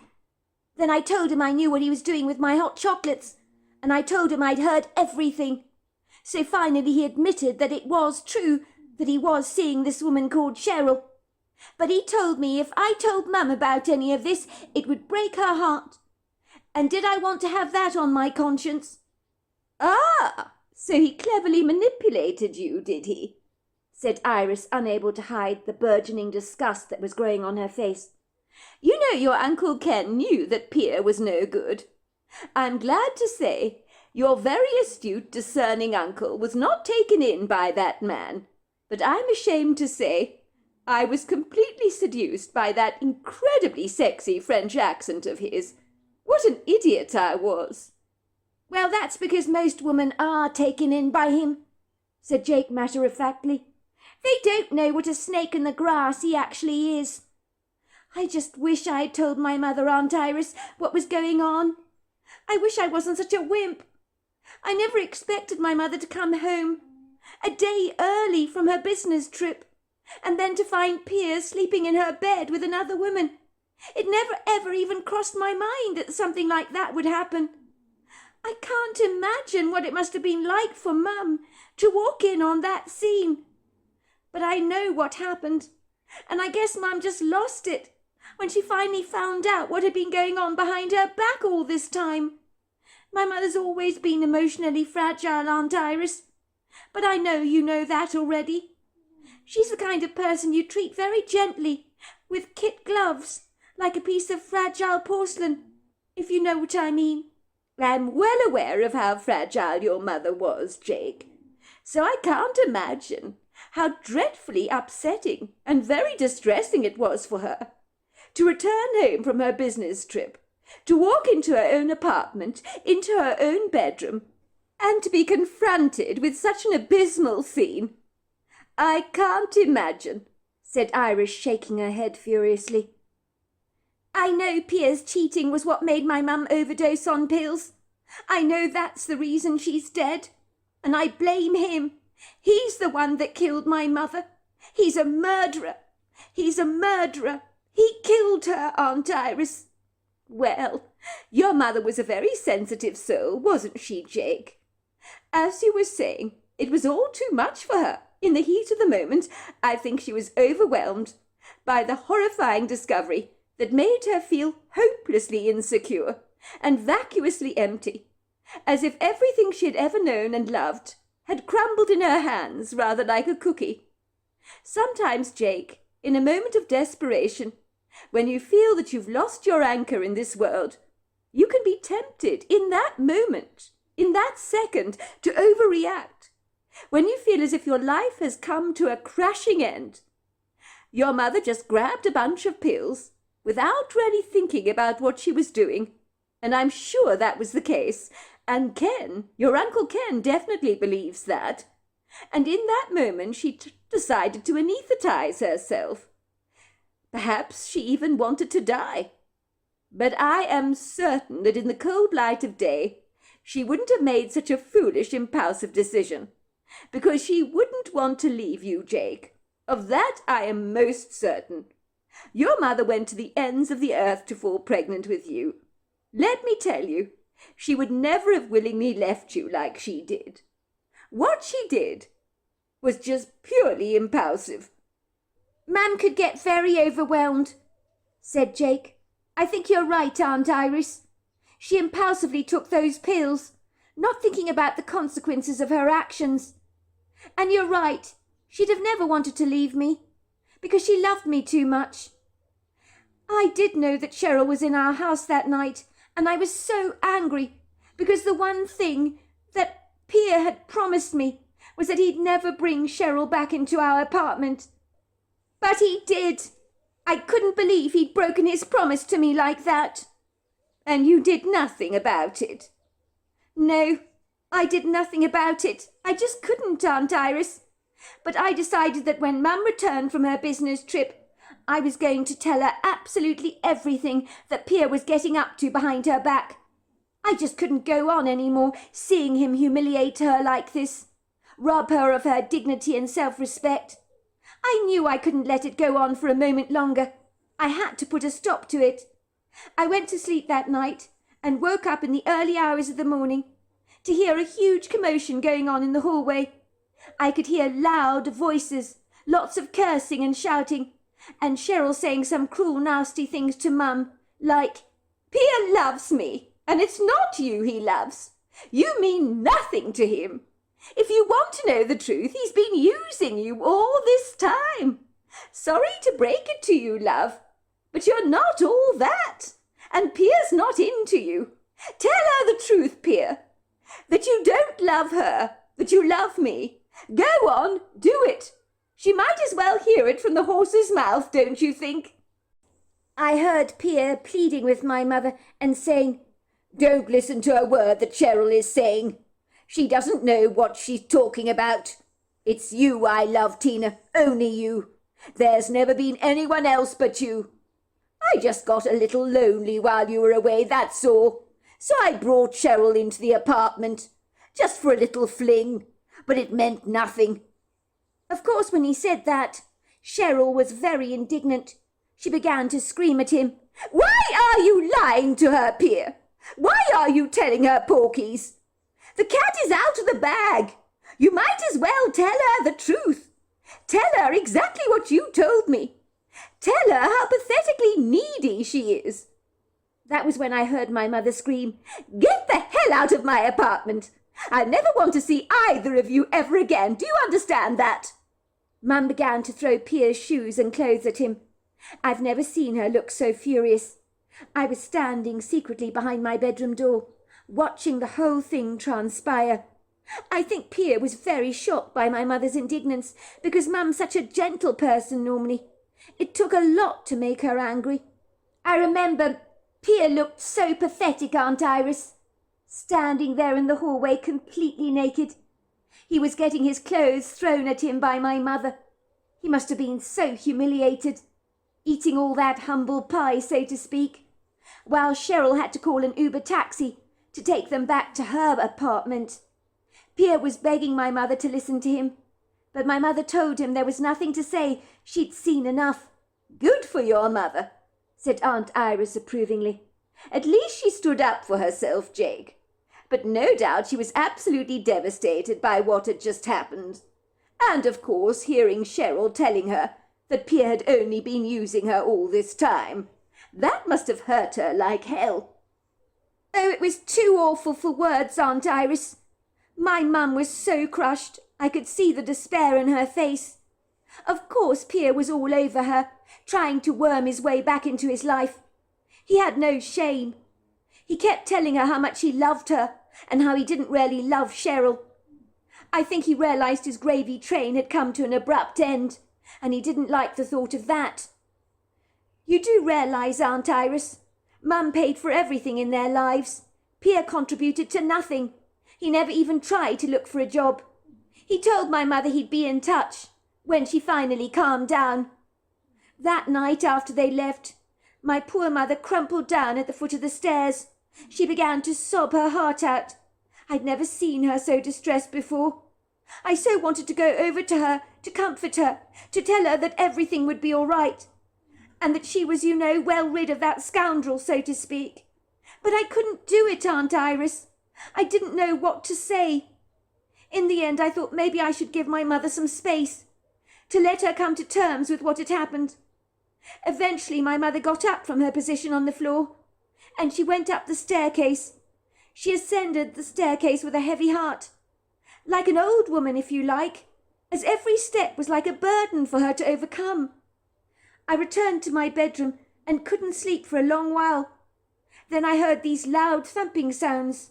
They were coming from the upstairs window. So I looked out of my window, and there I saw all of Pierre's clothes and shoes and everything he owned being thrown out of the window by my mother, and lying draped over bushes and all over the front yard. In that moment I remember smiling. I was proud of my mother for doing that, getting rid of everything that was connected to that measly man. I think it was some kind of a release for her. I thought she'd probably cry into her pillow and feel a little better the following morning. But then I found her, I know, Jake. Jake began to sob as he recounted how he'd found his mother in the early hours of the morning, lying on her bed completely lifeless, with a whole lot of pill bottles surrounding her. Iris spontaneously threw her arms around her nephew as he sobbed into her shoulder, and she suddenly felt such tenderness for the young man that she'd initially almost despised. "It's all right, Jake," she said, patting his back gently. "Get it all out. It's very good to cry, It's a release, and you should have done this a long time ago. Crying is one of the best things we can do for ourselves." Jake's eyes glistened with tears as he finally calmed down and looked at Iris with so much regret in his eyes, almost as if he wanted to go back in time and undo everything that had happened, but that was not possible. "Oh, goodness gracious me, Jake, look at you. You're blaming yourself for what happened, aren't you? You're feeling guilty about not reaching out to your mother after she learnt the brutal news. Is that right?" Jake nodded. "Why didn't I go and comfort her, Aunt Iris? Maybe if I'd done so, she wouldn't have taken those pills, and then she'd still be alive, and then none of this would have happened, Aunt Iris." "I'm not sure that this would not have happened, love. I think your mother intended to take her life in that impulsive moment, and I really don't think anybody would have been able to have changed that for her. I don't know if you know, but your mother phoned your Uncle Ken at 2 o'clock in that morning after she'd thrown Pierre out of the apartment. She was in a right old state on the telephone, let me tell you. I know because I was thrown out of my sleep because she was sobbing so much. She was inconsolable with grief, telling your Uncle Ken how much she loved Pierre and how she'd always believed he was the one for her, and how all her dreams for the future had been fully shattered. She told your Uncle Ken she'd always thought Pierre had loved her, but now she knew differently. She knew he'd been using her all this time, that he was a freeloader, who just wanted her money and never wanted her. Anyway, your Uncle Ken told her very reassuringly that she was well rid of the man, and she deserved so much better. Your mother knew your Uncle Ken never trusted Pierre as far as you could throw him. He had warned your mother hundreds of times, you know, not to go out with the man.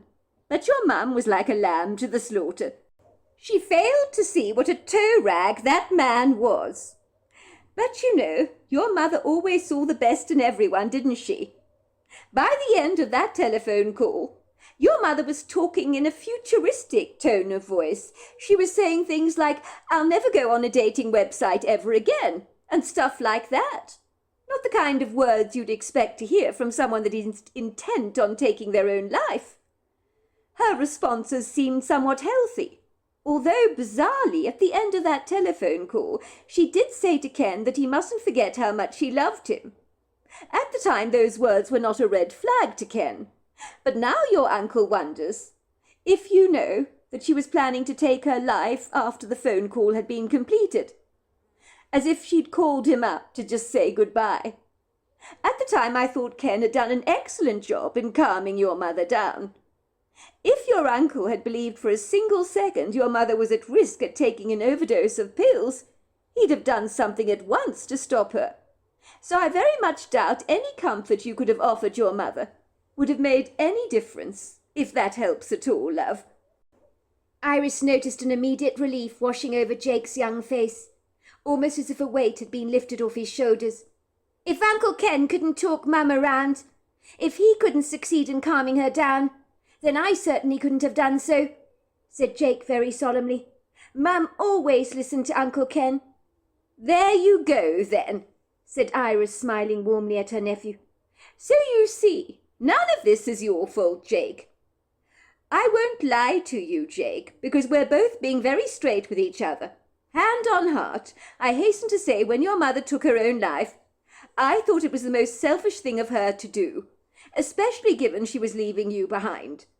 But your Uncle Ken has made me see that when your mother was overwhelmed, she went into a headspace that made her react impulsively without much due thought. And I believe that that is what happened. Uncle Ken is right. I've always given Mum her space when she's been upset about stuff. But the truth is she's always overreacted. And I guess when she found Pierre in that compromising position and realised he'd been unfaithful to her, it was just too much for her to bear. That's why you cannot afford to blame yourself for what happened, dear.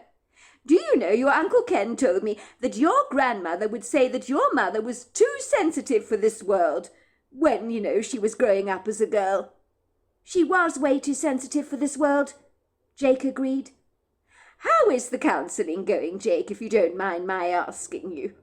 Has it been helping you deal with your mother's loss? I'm sorry I never asked you before, but it was just awkward for me to address the subject. To tell you the truth, Aunt Iris, the counselling hasn't helped at all, said Jake candidly, making a face. It's been pretty useless, actually. A complete waste of my time. I've never been a big talker, you see. I like to keep my private thoughts to myself. So when I go and visit the counsellor, I never actually say anything during the sessions. I think the therapist was increasingly frustrated with me. She kept saying, "Jake, if you don't talk, how can I help you?" Stuff like that. But I think coming here to the Ozarks has helped me in a way the therapist never could. I think being here with you and Uncle Ken has made me feel alive for the first time in ages. I'm beginning to feel like myself again. Good, I'm very glad to hear that, said Iris. Oh, Aunt Iris. Yes, what is it, Jake? Asked Iris tenderly. The hardness she had once worn on her face had completely dissipated. She had found herself feeling such warm, tender feelings towards her nephew. I don't know how to say this, Aunt Iris, because I don't want to put you on the spot, or make you feel uncomfortable or bad, and I certainly don't want to embarrass you. But I know you haven't liked me staying at your home. What makes you say that, Jake? Asked Iris, her face colouring in embarrassment, for she knew only too well that she had done little to make poor Jake feel welcome since he'd moved in with them, and now she was riddled with a self-recriminating guilt. What an idiot she had been to treat her nephew so abysmally in the beginning. She felt an immediate sense of shame about everything she could have done over the last few months to help Jake settle into their home. Things that she had failed to do, simply because of her resentment. Just so you know, Aunt Iris, I'm going to be completely straight with you. I don't blame you for being mad at me. You didn't expect me to be thrust upon your life so abruptly, like I was. My mother told me you never wanted children. I could feel when I moved in that I was in your way, and that you weren't happy having me around. I just wanted to say I'm really sorry you've had to put up with me. I wish things had been different for you. But honestly, I'm so grateful you took me in. I really am. And I'll try my best not to be too much trouble to the both of you. Iris felt her skin crawling with shame. Jake was such a sweet, sensitive teenager, and she had treated a young man suffering from so much inner turmoil with such disdain. I am so sorry, Jake. I'm very sorry for everything. What can I say? I should have made you feel welcome in our home from the very start. And I didn't, and I really apologize for that. I was so bitter, so resentful, like an insufferable bear with a sore head when you first arrived. I was mad that you had been thrust upon our lives like this, which was extremely selfish and self-centered of me, because you are family, and you're very important to us. If the truth be told, I'm really enjoying your company here at the Ozarks. Normally when I come to the Ozarks, Jake, I have the most abysmal time. But since you've been here, with your sense of humour, I've been enjoying myself, and that really is something. I realise that you are a gift to our lives, that you've been a blessing that I've failed to see until now. I'm very glad you're here. You're not just saying that to make me happy, are you, Aunt Iris? Of course I'm not just saying it. I do realise, Jake, what a mug I've been. I'm going to thoroughly enjoy you living with us from now on and being part of our family, and I want to make sure you feel very welcome and very at home. I hope that you and I can be best friends from now on. Jake nodded and gave Iris a broad grin, and the two of them embraced, just when Ken came back from the woods with a big basket of firewood in his hands. His face looked a little bemused, as if he was perplexed by something. Then he looked up to see Jake and his wife talking happily together, so his face broke out in a broad grin. He was extremely glad to see the two of them appeared to be hitting it off. It was almost as if his wife's previous resentment towards Jake was beginning to vaporize and wear thin, so things were looking a lot more upbeat for the future. It's good to see the two of you having a nice chat together, he said. You were back quick, said Iris, quickly changing the subject. That's it. Very bizarre it was, said Ken, his brow furrowing deeply. It didn't take me long to gather the firewood, did it?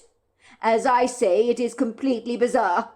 There is no other appropriate word for me to use in the circumstances. What is bizarre? Asked Iris, looking at Ken and his bemused expression, and wondering what on earth was up with him. Well, I was gathering firewood, wasn't I, in the woods? And I left my empty basket under a tree, and went off to gather a handful of wood. But when I returned with my handful, the basket had already been filled with wood, and I was not the one who filled it up. So the $120 question is, if I didn't put the wood in the basket, then who did? Well, maybe you did put it in the basket, said Iris, but you forgot that you did it. Sometimes people do things on automatic pilot, don't they? I often ask myself, did I lock the door or turn the oven off? And I have no recollection of whether I did it. So I go off to check, only to find that I did indeed turn the oven off, and I did lock the door. Maybe you filled the basket up with wood and forgot all about it, as you went off to gather some more wood. Maybe in your head you believed the basket was empty, so when you returned to find it full, you became rather confused. It happens, love. I wouldn't forget something like that, said Ken resolutely. I just wouldn't. You're not playing a trick on me by any chance, are you? He said, looking from Iris to Jake, as if expecting to see the two of them sniggering together. I'm being serious. I need to know. Is this some kind of weird practical joke that you conjured up between the two of you? To make me think that I'm losing my mind, perhaps? If it is, I want to assure you it's working. Come on, please don't pull my leg. Did you do this, Jake? He said, looking straight at his nephew, to see if Jake was trying to fight off a smile. But Jake's expression remained serious. No, of course not, Uncle Ken. I've been here with Aunt Iris all the time. We've been talking and grilling sausages together. We haven't left the camp. Have we, Aunt Iris? Iris nodded. Jake and I have been frying the sausages together and having a nice chat. We haven't left the camp. I'll be damned. It's as if I'm losing my mind, said Ken, wiping away the sweat from his brow and staring back at the woods, looking distinctly befuddled. If neither of you left the campsite, and my basket was filled with firewood that I didn't put in there, who put it in there? We're in the middle of nowhere, are we not? There is no one around for many miles. Firewood doesn't grow a pair of legs and put itself in the basket, does it? Don't fret about it, love, said Iris. Maybe the woodland fairies did it for you, she teased. I'm sure you must be hungry. How about I dish you up some sausages and scrambled eggs, and then you can take Jake fishing. Won't that be fun? Jake has never been fishing before, so he's looking forward to his first fishing adventure, aren't you, Jake? I certainly am. Of course I'll take you fishing, son, said Ken. I'm looking forward to it myself. But right now my stomach is doing all the talking, he said, looking at the sausages hungrily, and quickly forgetting about the mystery with the firewood. It was after breakfast that Iris watched Jake and her husband saunter off to the further end of the lake together, armed with their fishing tackle, and Iris was pleased to see how happy they both looked. She rarely enjoyed her private little chat with Jake, and had been amazed how he'd opened up to her about his late mother. She realized that having her nephew living there was actually an enjoyable experience. She was quite shocked by the maternal feelings that had risen up within her when Jake had burst into tears. All she had wanted to do was to swaddle her arms around him and shelter him from the big bad world. What was wrong with her, she wondered? Why was she becoming so soppy? She was beginning to realize that maybe being a mother might actually be a rewarding job after all. As Jake and her husband Ken had gone off fishing, Iris decided to clear up the breakfast things. She hummed happily to herself as she did so. Once she'd put everything away, she set up a single camping chair outside the tent, which overlooked the prepossessing views of the silvery lake, where trees like hunchback old men dipped their long leafy green boughs into the water. Birds of so many unique and dazzling varieties nestled in the trees. She could hear their happy, cheerful trills. The sky was so perfectly blue that day, without a single fluffy cloud in sight. The mellow sun glistened on the pristine silvery surface of the water, reflecting the trees and the sky in its all-expansive mirror. Iris was surprised how content she suddenly felt, as if all was terribly well in her world. She was realizing, to her surprise, that she was growing increasingly fond of Jake, and she liked the very well-behaved teenager very much. He's a lot like Ken, she thought. She covered her bare arms with insect repellent and sat out on the camping chair and began to read her book. It was a detective novel with a murder mystery that had kept her on the edge of her seat as she tried desperately to figure out who could possibly be the perpetrator of the grisly crime. There were so many suspects in the spine-chilling story, so anyone could have murdered the young girl that had been found lying dead at a bus shelter, where her body had been propped up to make her look as if she was still waiting for the 9:32 bus to arrive. No one had noticed the strangle marks around her neck that had been hidden by a thick woolly scarf. The young girl in the story had offended so many people, from family members to friends, with her angry outbursts, as she had been known to have a fiery temper that had matched her bright red hair. So who had killed Sheena Farrell? That was the million-dollar question that Iris was hanging on. She was struck with the overwhelming sense that she was being watched. She'd continuously look up from her book and look towards the woods, Was someone there, she wondered? Was someone possibly watching her from behind the trees? No, surely not. They were in the middle of nowhere.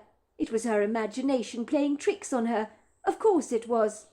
Iris was sure that her thrilling suspense in the book of the young girl sitting at the bus stop had suddenly made her feel apprehensive about her own environment, as if the evil villain from the book she was reading, who had strangled the young girl called Sheena at the bus stop, had suddenly morphed into her reality and was surreptitiously hiding behind the trees, furtively watching and waiting to make her his very next victim.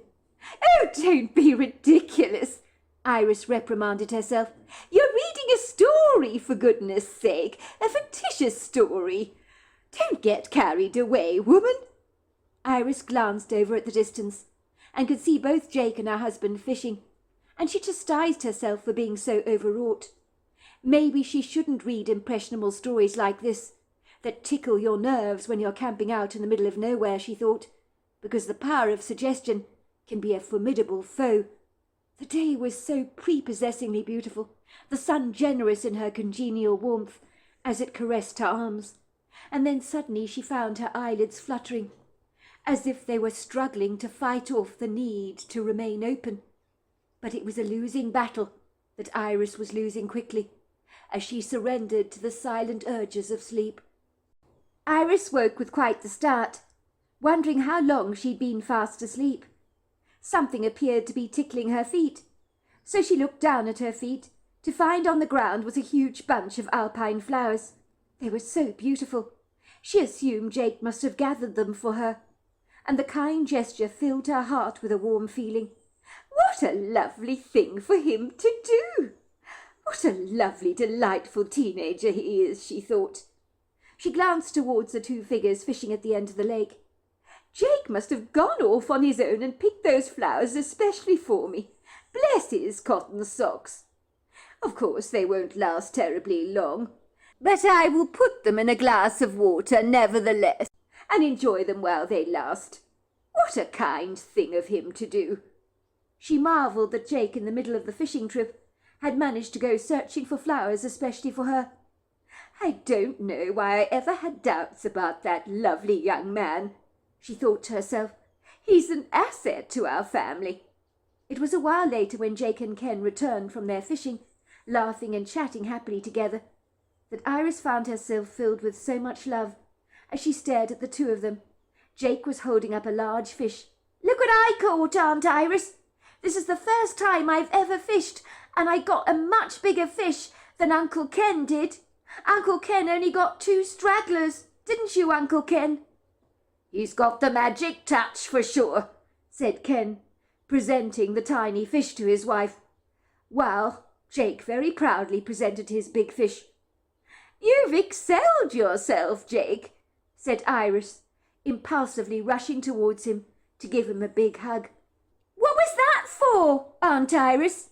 asked Jake, looking somewhat bewildered by Iris's spontaneous burst of affection. "It's just a fish, Aunt Iris," he teased. "It's no big deal." "Oh, but it's much more than a fish. You have no idea, Jake. What an impressive specimen you caught. And this is your first time fishing, is it not? But I'm just so pleased you're here with us in the Ozarks. But even more, I am so touched by the flowers you left me. I put them in a glass vase. Well, actually a glass of water, to be more precise. They're so very pretty. Thank you so much, Jake, for going to the trouble of picking them for me. It was such a thoughtful, generous thing for you to do. I can assure you that Ken has never done something like that for me in the middle of the wilderness. I am so touched by your kindness. Touched to the quick, actually." "But, Aunt Iris, I didn't pick you those flowers," said Jake, secretly wishing he had, for his Aunt Iris seemed so delighted by the flowers. "I wouldn't exactly know where to get flowers like that." Iris's face paled. "But if you didn't get me these flowers, who did? I was sitting on a camping chair outside our tent, watching you fish from a distance and reading a very gripping detective novel. I felt as if someone was watching me from the woods, I really did. But I thought the suspenseful story I was engrossed in had made my imagination run away with me. I fell fast asleep on that chair and woke up to find something tickling my feet. And I looked down at my feet, and there was a bunch of flowers. So whoever got them for me must have come right up to me while I was sleeping, and was so quiet I never even heard them. It is creeping me out just to think about it. Remember, someone filled my basket with firewood, said Ken. So someone is definitely out there. We're clearly not alone here. I don't think whoever the person is, that they can be bad. I mean, they brought you flowers, Aunt Iris, and they got firewood for you, Uncle Ken. If they had an insidious agenda towards us, they wouldn't do such kind things for us, would they? I remember an assembly about 3 weeks ago. A pastor came to our school, and he says you will know them by their fruit. And that is like talking about people. When people do kind things, then they're not mean. And when people do wicked things, then they're evil. So whoever's doing these things for us, they've got to be good, haven't they? Well, that's a very good point, Jake, said Iris. Nevertheless, I don't like the thought of someone coming up to our camp when I'm fast asleep and leaving flowers at my feet. I mean, whoever they are. Well, they're obviously living rough, aren't they? What if they're an escaped convict? Or even if they've escaped a mental asylum or something. You hear stories about those kind of things all the time. Oh, dear me, my heart is beginning to flutter rather wildly in my chest. Everything is very alarming. The thought that somebody could be out there watching us. As Jake very eloquently pointed out, love, not everybody is bad. And it was a very sweet thing to do to leave you flowers at your feet, even if it was perhaps a little inappropriate. The problem with you is you read far too many detective novels, and they fill your head with all kinds of wild suggestions. Even so, just to be on the safe side, I'm going to have a look around the place, see if I can see anyone suspicious lurking around. You, Jake, stay with your aunt, will you? She looks as if she's had her feathers quite ruffled by the family tabby, you could say, said Ken teasingly. Joke as much as you like, Ken, but I don't like this one little bit, said Iris, shuddering. Someone is watching us, and it's freaking me the hell out. I know leaving flowers for me was very sweet, but there's something about it that is so very unsettling. They could be anybody out there. And what if they're deranged or something? Aunt Iris, you worry too much, said Jake reassuringly. Just think about it. If someone wanted to hurt you or Uncle Ken or me even, don't you think they'd have done so already? They'd have plenty of opportunity. I mean, whoever they were, they came right up to you, while you were obliviously unaware of them. You were fast asleep, weren't you? They left flowers at your feet. If they'd really wanted to hurt you, they could have done so already, while you were in that vulnerable position, don't you think? Instead, they did something nice. They left you flowers, and now you're believing they've got to be bad. But I think you're wrong about that. Well, you do make some very good points, Jake, I will admit it. But I can't shake off the feeling that we are being watched. Remind me never to read a scary thriller novel ever again when we're camping in the Ozarks.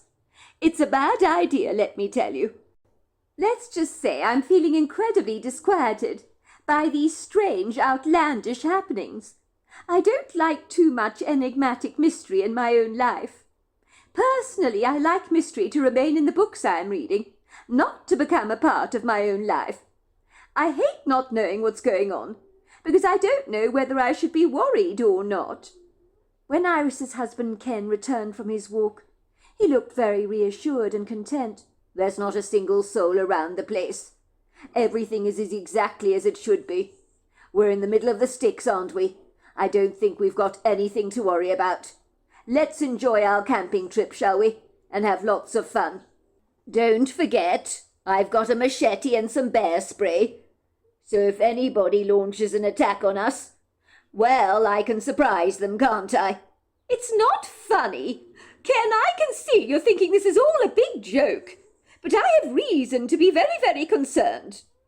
I don't think you've got anything to worry about. I'm inclined to agree with Jake over here.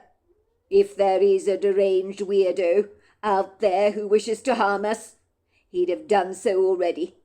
Besides, if anyone is here, and they want to hurt us, as I keep telling you, I've got my defensive weapons at my disposal.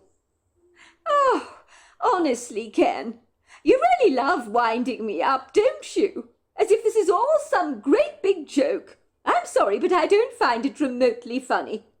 Someone put firewood in your basket and left flowers for me at my feet while I was asleep. How can you look on such things with nonchalance?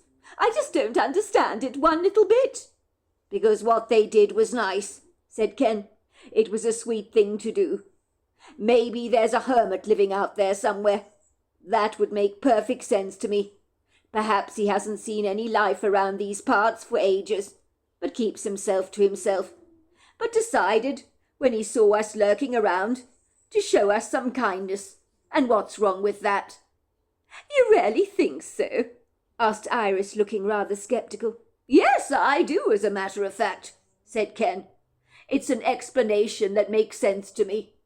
Put it this way, love. When I was growing up, my father's family had a cabin in West Virginia. A delightful little cabin it was, too. He used to visit it quite regularly, you know. There was a hermit living in a stone and wood hut that he'd erected himself with his own hands, very close to our family cabin. He shouldn't have really done it because it was on our family land, but my father turned a blind eye to it. It was rumoured that this man had abandoned the modern trappings of his life after a nasty divorce with his wife, and had just decided to live on his own. He kept himself to himself, was completely harmless. Such people do exist, you know. Some of them go and live in the Alaskan wilderness and cut themselves off from other human beings, living completely off-grid. It's not as uncommon as you may think, love. But you think such people exist in this day and age? Surely not. But of course I do. We're not all wired the same, love. But why would they live like that? Asked Iris, finding it almost impossible to believe that anyone in their right mind would choose to live in the middle of nowhere, just for the hell of it would seem. There are lots of reasons, said Ken. Some people, well, they perhaps have issues with social interaction. Maybe they're not comfortable with other human beings. They're mavericks who enjoy solitude and peace and quiet, and they get pleasure from living on their own.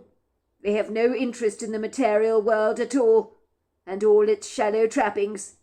They feel a soul connection to the natural world and to the earth, and they enjoy living rough. Nothing wrong with that, if you ask me. If I was living on my own, with no responsibilities, who knows? I might even do the same. I don't think you would do the same, Ken. That's absolute nonsense. But that's what you think happened here, is that it?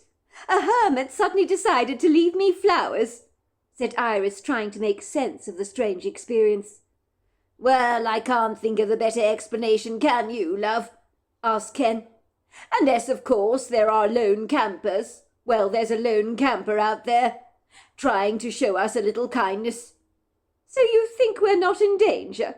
Asked Iris. Of course we're not in danger, love, said Ken, casting his wife a big smile. We're going to be just fine. That evening, under the canopy of a tenebrific sky, studded with a plethora of silvery stars, the smell of delicious fish roasting over the barbecue got Iris salivating.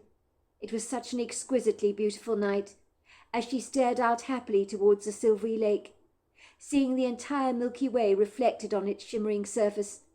The fire crackled merrily as orange flames flickered over the wood. Iris was mesmerized by those flames, lost in thought for a moment. The food was delicious, and the talk even better, and Iris was realizing how much she was enjoying playing a maternal role in Jake's life. He had certainly opened up on this trip, and she was surprised by how much she was growing to like him. Before long they turned in for the night, and the moment they rolled up happily in their warm sleeping bags, the sweet mountain air sent them off to the valley of their dreams.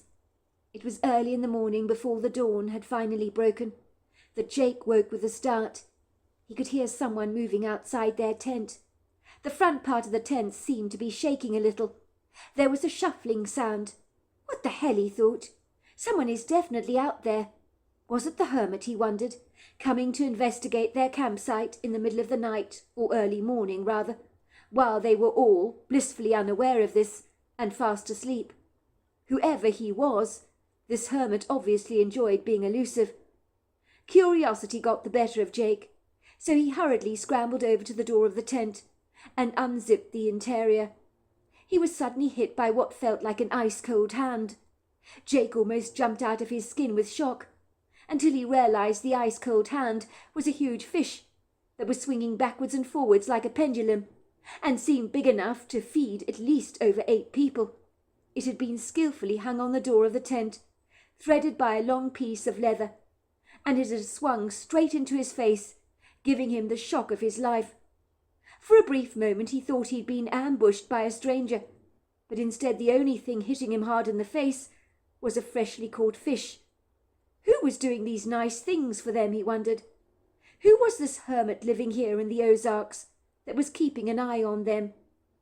The inky sky seemed to be rolling back like a scroll, as it allowed its dark velvety veil to become perforated with a faint hint of light, so that the sky was gradually becoming more grey than black.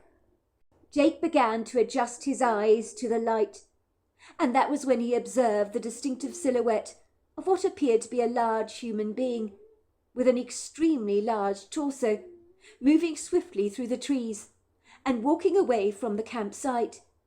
Jake now assumed that this had to be the hermit, and at the very least he'd like to say thank you to the man for the fish that he had left for them. Apart from anything else, he also wanted to reassure Aunt Iris that the stranger who had been doing these nice things for them imposed no threat. He was clearly a harmless, solitary soul, showering them with magnanimous acts of kindness. Jake had slept in his leggings and a long-sleeved vest. They were the kind of things you would wear to the gym, so he was ready to face the elements. And by the light of his torch, he hurriedly put on his walking boots, struggling to be as quiet as he could, as he didn't want to disturb both Aunt Iris or Uncle Ken, who thankfully seemed out for the count, and he could hear their quiet snores. Jake had been exceedingly glad to come to the Ozarks with his aunt and uncle. Out here he'd felt so alive, surrounded by the sumptuous grandeur of the natural world. He had found himself opening up to Aunt Iris, and an unlikely bond developing between the two of them. When he'd first moved in with his aunt and uncle, it had been a tough, tumultuous ride for him, especially knowing only too well, by his aunt's rather abrasive manner towards him, that she really didn't want him around, or intruding in their lives. But now things were profoundly different.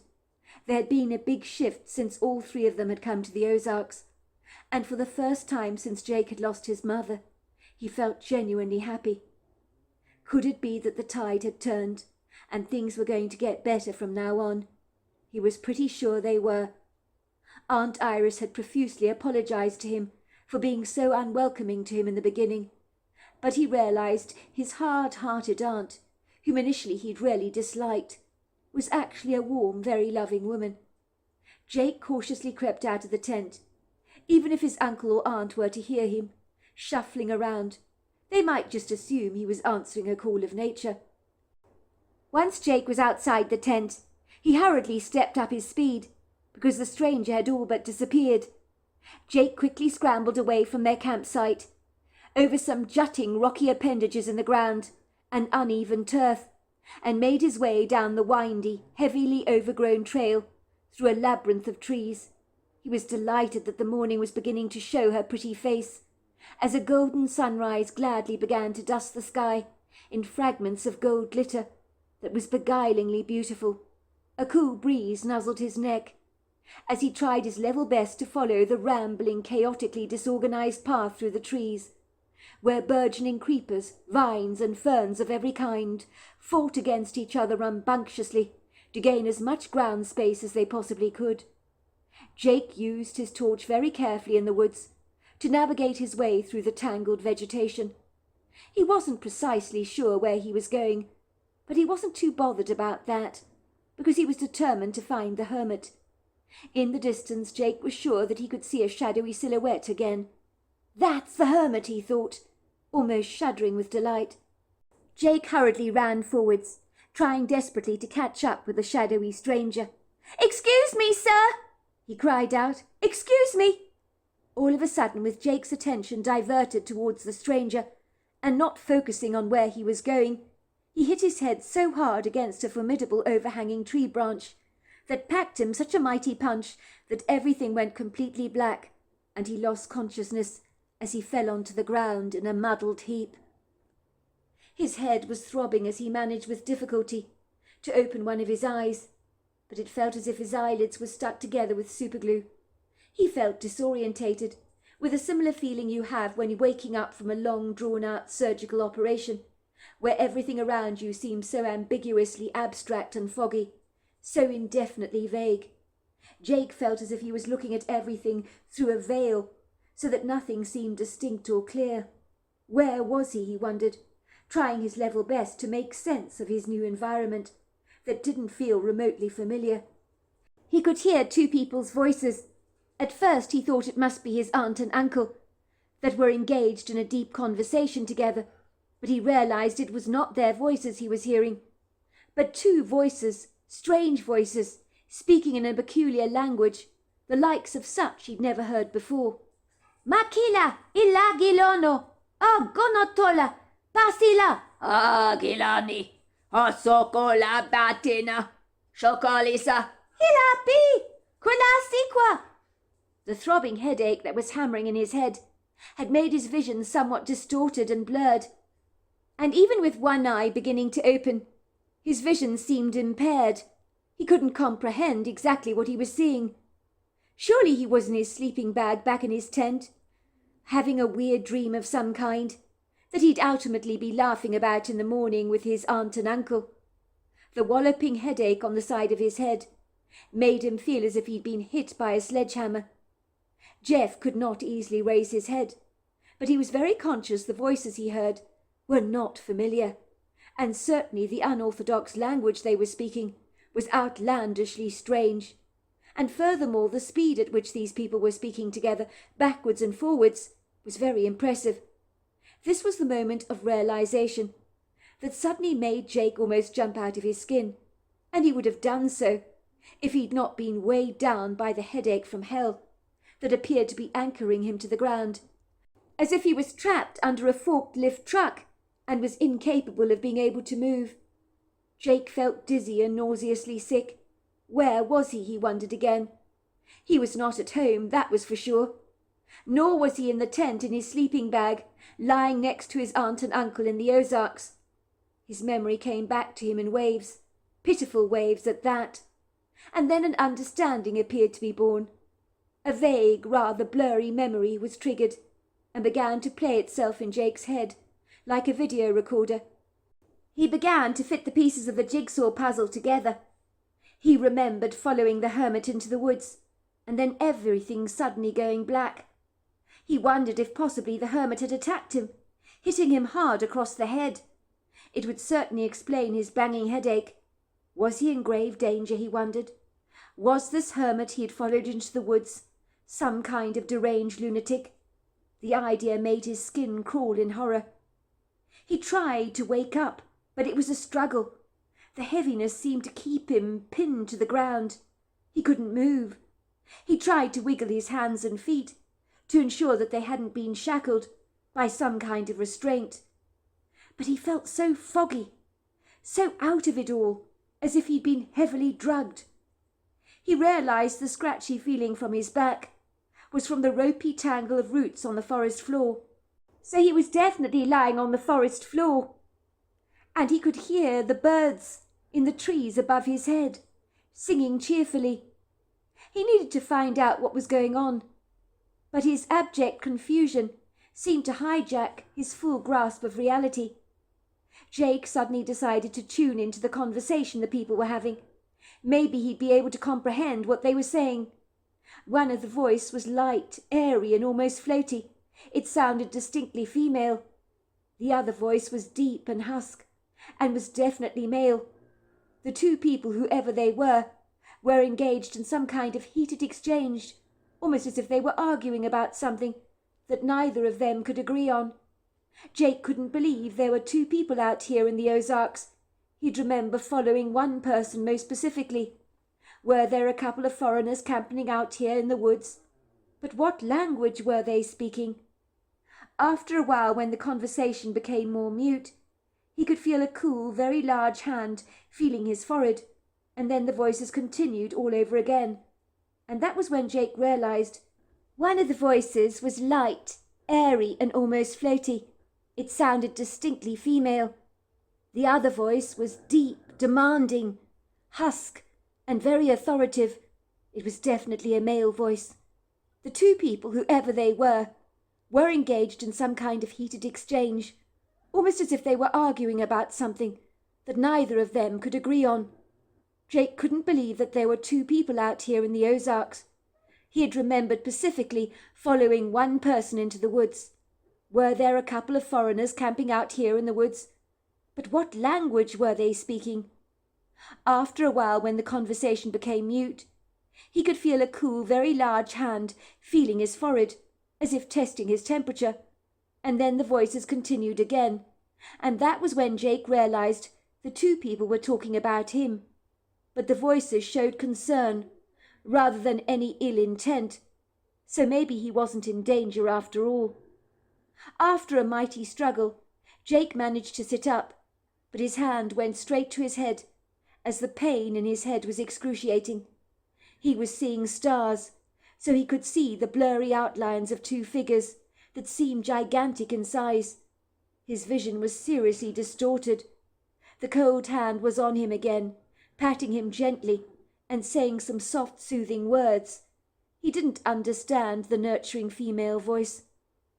Then the voice spoke telepathically to him and seemed to communicate with Jeff, as if understanding that there was an obvious language barrier between them. The voice he heard in his head telepathically was the same female voice he'd heard moments before. "You're going to be all right. You stumbled into a tree branch. It gave you a mighty whack to your head. Zoltan will take you back to your camp in due course. Only if you're strong enough, of course. Your parents must be terribly worried about you. You were out cold for a long time. We were worried about your plight. You really should look where you're going. Some of those tree branches around here are pretty hefty. You're lucky you didn't lose an eye. Can you manage to get up?" Jake's eyes were so blurry, but he tried to focus on the figure. And then the fuzziness began to fade, and he realized he was not seeing a regular human being, but an enormous female Bigfoot. This time he rubbed his eyes multiple times, because he knew his mind had to be playing tricks on him. It had to be. What he was seeing could not be real, could it? He rubbed his eyes extra vigorously all over again, much like you do with a dirty pair of spectacles that is impairing your vision. After Jeff rubbed his eyes, the circulation improved, and suddenly he was seeing much more clearly, even though his head continued to bang, as if a heavy metal orchestra was playing music in his head. The female Bigfoot was standing there, looking at him through very dark treacle-coloured eyes, registering an expression on her face of grave concern. "I'm not exactly sure you are all right," she said. "I think you should rest a little while longer. You're still somewhat disabled from that nasty whack you took to the head." Jake's head turned towards the other voice that was speaking, and that was when he saw the male Bigfoot, and the size of this creature was extraordinary. He'd never seen anyone so large before.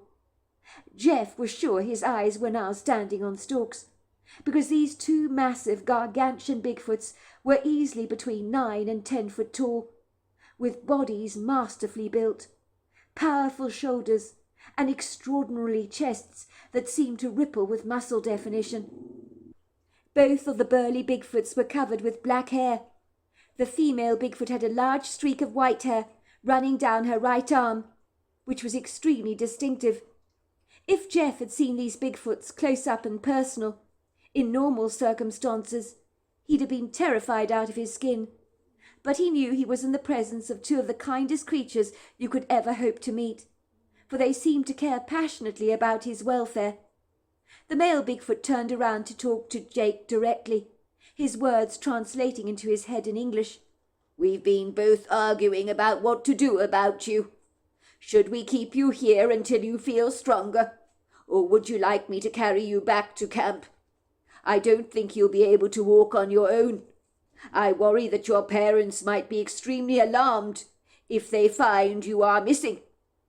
Jake was surprised the Bigfoot was asking him such a direct question. He was trying to get to his feet on his own.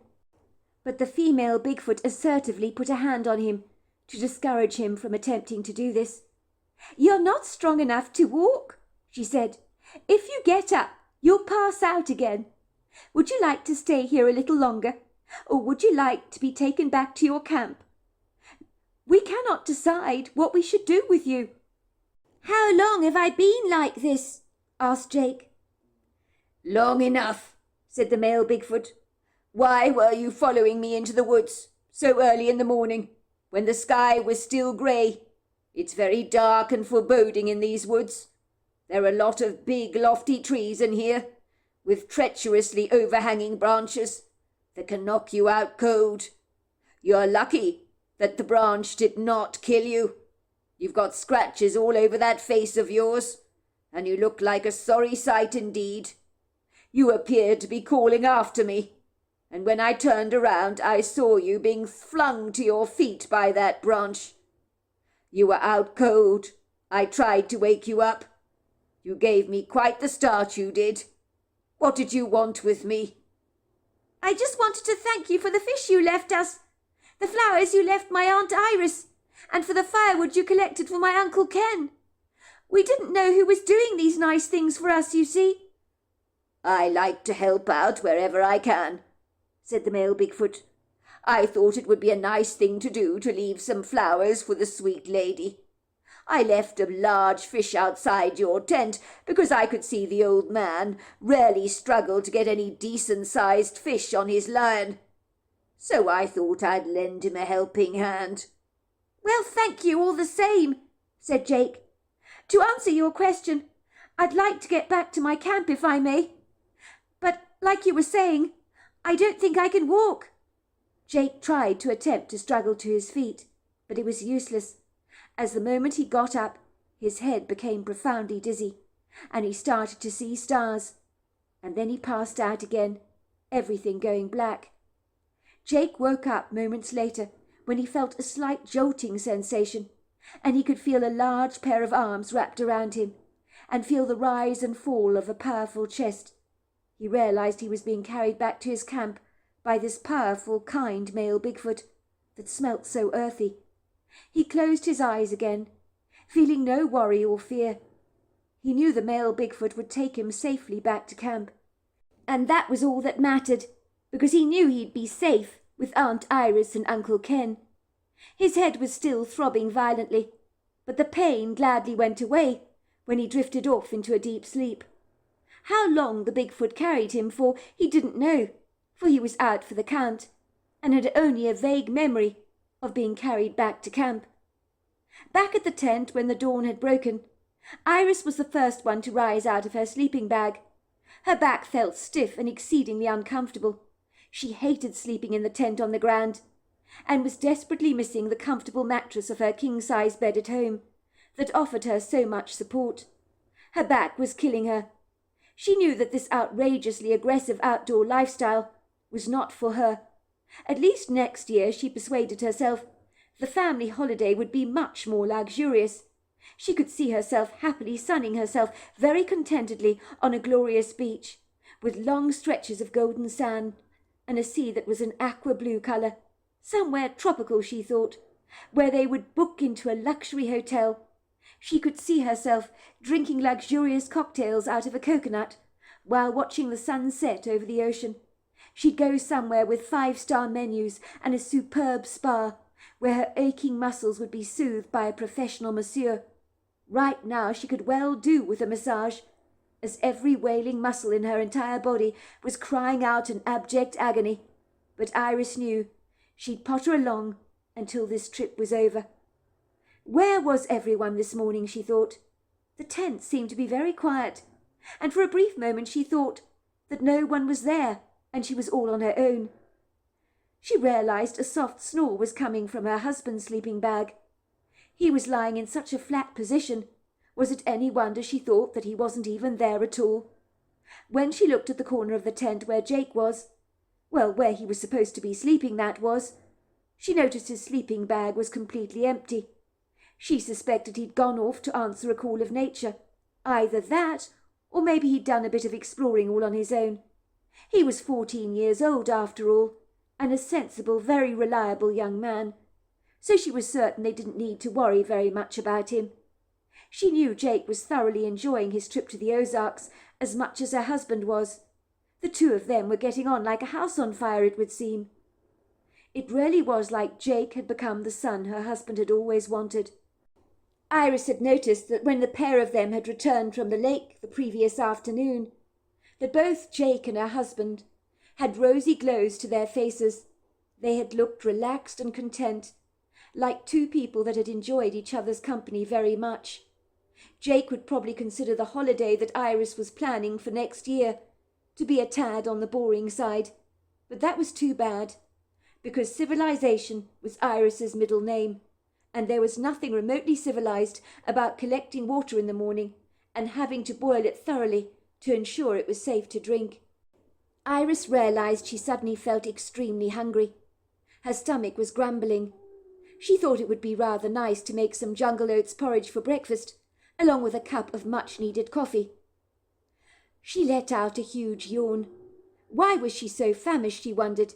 It has to be the air out here, she thought, revving up my appetite. She glanced down briefly at her watch, to see it was 9 o'clock in the morning. Good grief! Why had she and her husband slept in so late? It was most unlike them to oversleep like this. But then again, it never did you harm to have a good lie-in on occasion. And out here in the Ozarks, you could take your time doing anything at a leisurely pace. There wasn't any hurried scheduled meetings or any pressing appointments out here that needed to be met. Time out here in the Ozarks danced to its own merry rhythm and was answerable to absolutely no one. Maybe that was why her husband Ken loved these trips to the Ozarks so much, as out here in the natural world he probably felt free, like a caged bird finally released in the wild, that could finally stretch out its wings and soar up high into the azure blue sky. Iris decided to quickly get dressed. She put on a pair of leggings, some sneakers, and a long-sleeved sports top, which might protect her from being eaten alive by the mosquitoes. As she opened the tent, something slapped against her face so mightily hard. It felt like a cold hand. Iris nearly fell backwards. She got such a start. She very nearly screamed. She thought someone had violently assaulted her. What the hell, she thought. But she realized swinging in front of the tent was an enormous fish, attached to a long leather thread. Good Lord, she thought. Jake must have gone fishing early this morning. But what a dreadful place to hang a fish. I mean, that thing could have knocked me right out. It gave me one hell of a fright. She marvelled that Jake had caught such a large, impressive fish, and for someone so inexperienced with fishing, to be pulling in a fish like this out of the lake on a second attempt was extraordinary. Ken had only taken Jake out on his first fishing adventure yesterday, and he was already successfully outperforming her husband. The young teenager must have risen very early this morning and ambitiously gone fishing, and he'd not made a sound when he'd left the tent. Iris knew that Ken would not be impressed that Jake had gone fishing without him, but that was too bad. Jake deserved to enjoy some personal time to himself, and after all the devastation he'd been through in losing his mother, she knew that the young teenager's successes would bring Jake a sense of accomplishment, which would help build up his confidence. Humming happily to herself, Iris detached the fish from the front of the tent and proceeded to fillet it to prepare it for frying.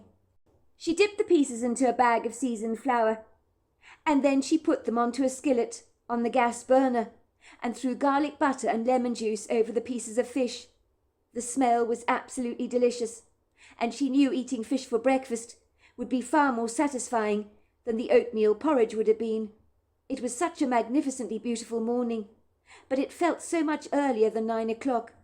The sunlight this morning was somewhat subdued and rather reticent, as if it had decided to take a sabbatical all of its own. The somewhat soft lighting was almost ethereal, as its prisms danced on the surface of the water, while a soft breeze caused the trees to shake, as if they were dancing. Where on earth was Jake, she wondered, returning into her tent to look for the pepper that she'd stored away in a Tupperware container, and she knew she'd left it inside the tent somewhere. So she shuffled around to look for it. She heard a strange thumping sound from outside the tent, and decided that at least Jake had returned to camp. That was good news. When she walked out of the door of the tent with the pepper in her hand, she found Jake lying on the ground, covered in scratches on his face, and there was a large black bruise around his eye area. But as she asked a somewhat bemused Jake what the hell had happened, he smiled at her and said rather groggily, "Don't worry about the hermit, Aunt Iris. He's nice. He won't hurt you." And then Jake very suddenly drifted off into a big contented sleep, waking hours later with his aunt and uncle standing over him, their faces pale with concern. The story Jake told his aunt and uncle was he'd followed the hermit into the woods and had been knocked out by a tree branch, and the hermit had brought him back to safety. "Well, we need to thank the hermit for what he did for you," said Aunt Iris. Jake looked at his aunt and said, "I wouldn't do that, Aunt Iris. The hermit wants to be left well alone." It would seem the trip to the Ozarks was the beginning of an awesome relationship that Jake had with both his aunt and uncle, who still to this very day consider him to be a son. Jake has never told them that the hermit he encountered that day was not as human as they might first believe he was, but some secrets you just don't share. So there you are. That's my story. Well, hello there. I hope you enjoyed the Omnibus edition. We've got many more coming our way for you to listen to. Sending you love wherever you are in the world, in North America, Canada, Kenya, wherever you may be. I send you lots and lots of love. Thank you for listening to my Omnibus, and I really do hope you enjoyed it, because that's the whole idea about it, is to give you some interesting stories to listen to. So until next time, goodbye and good night.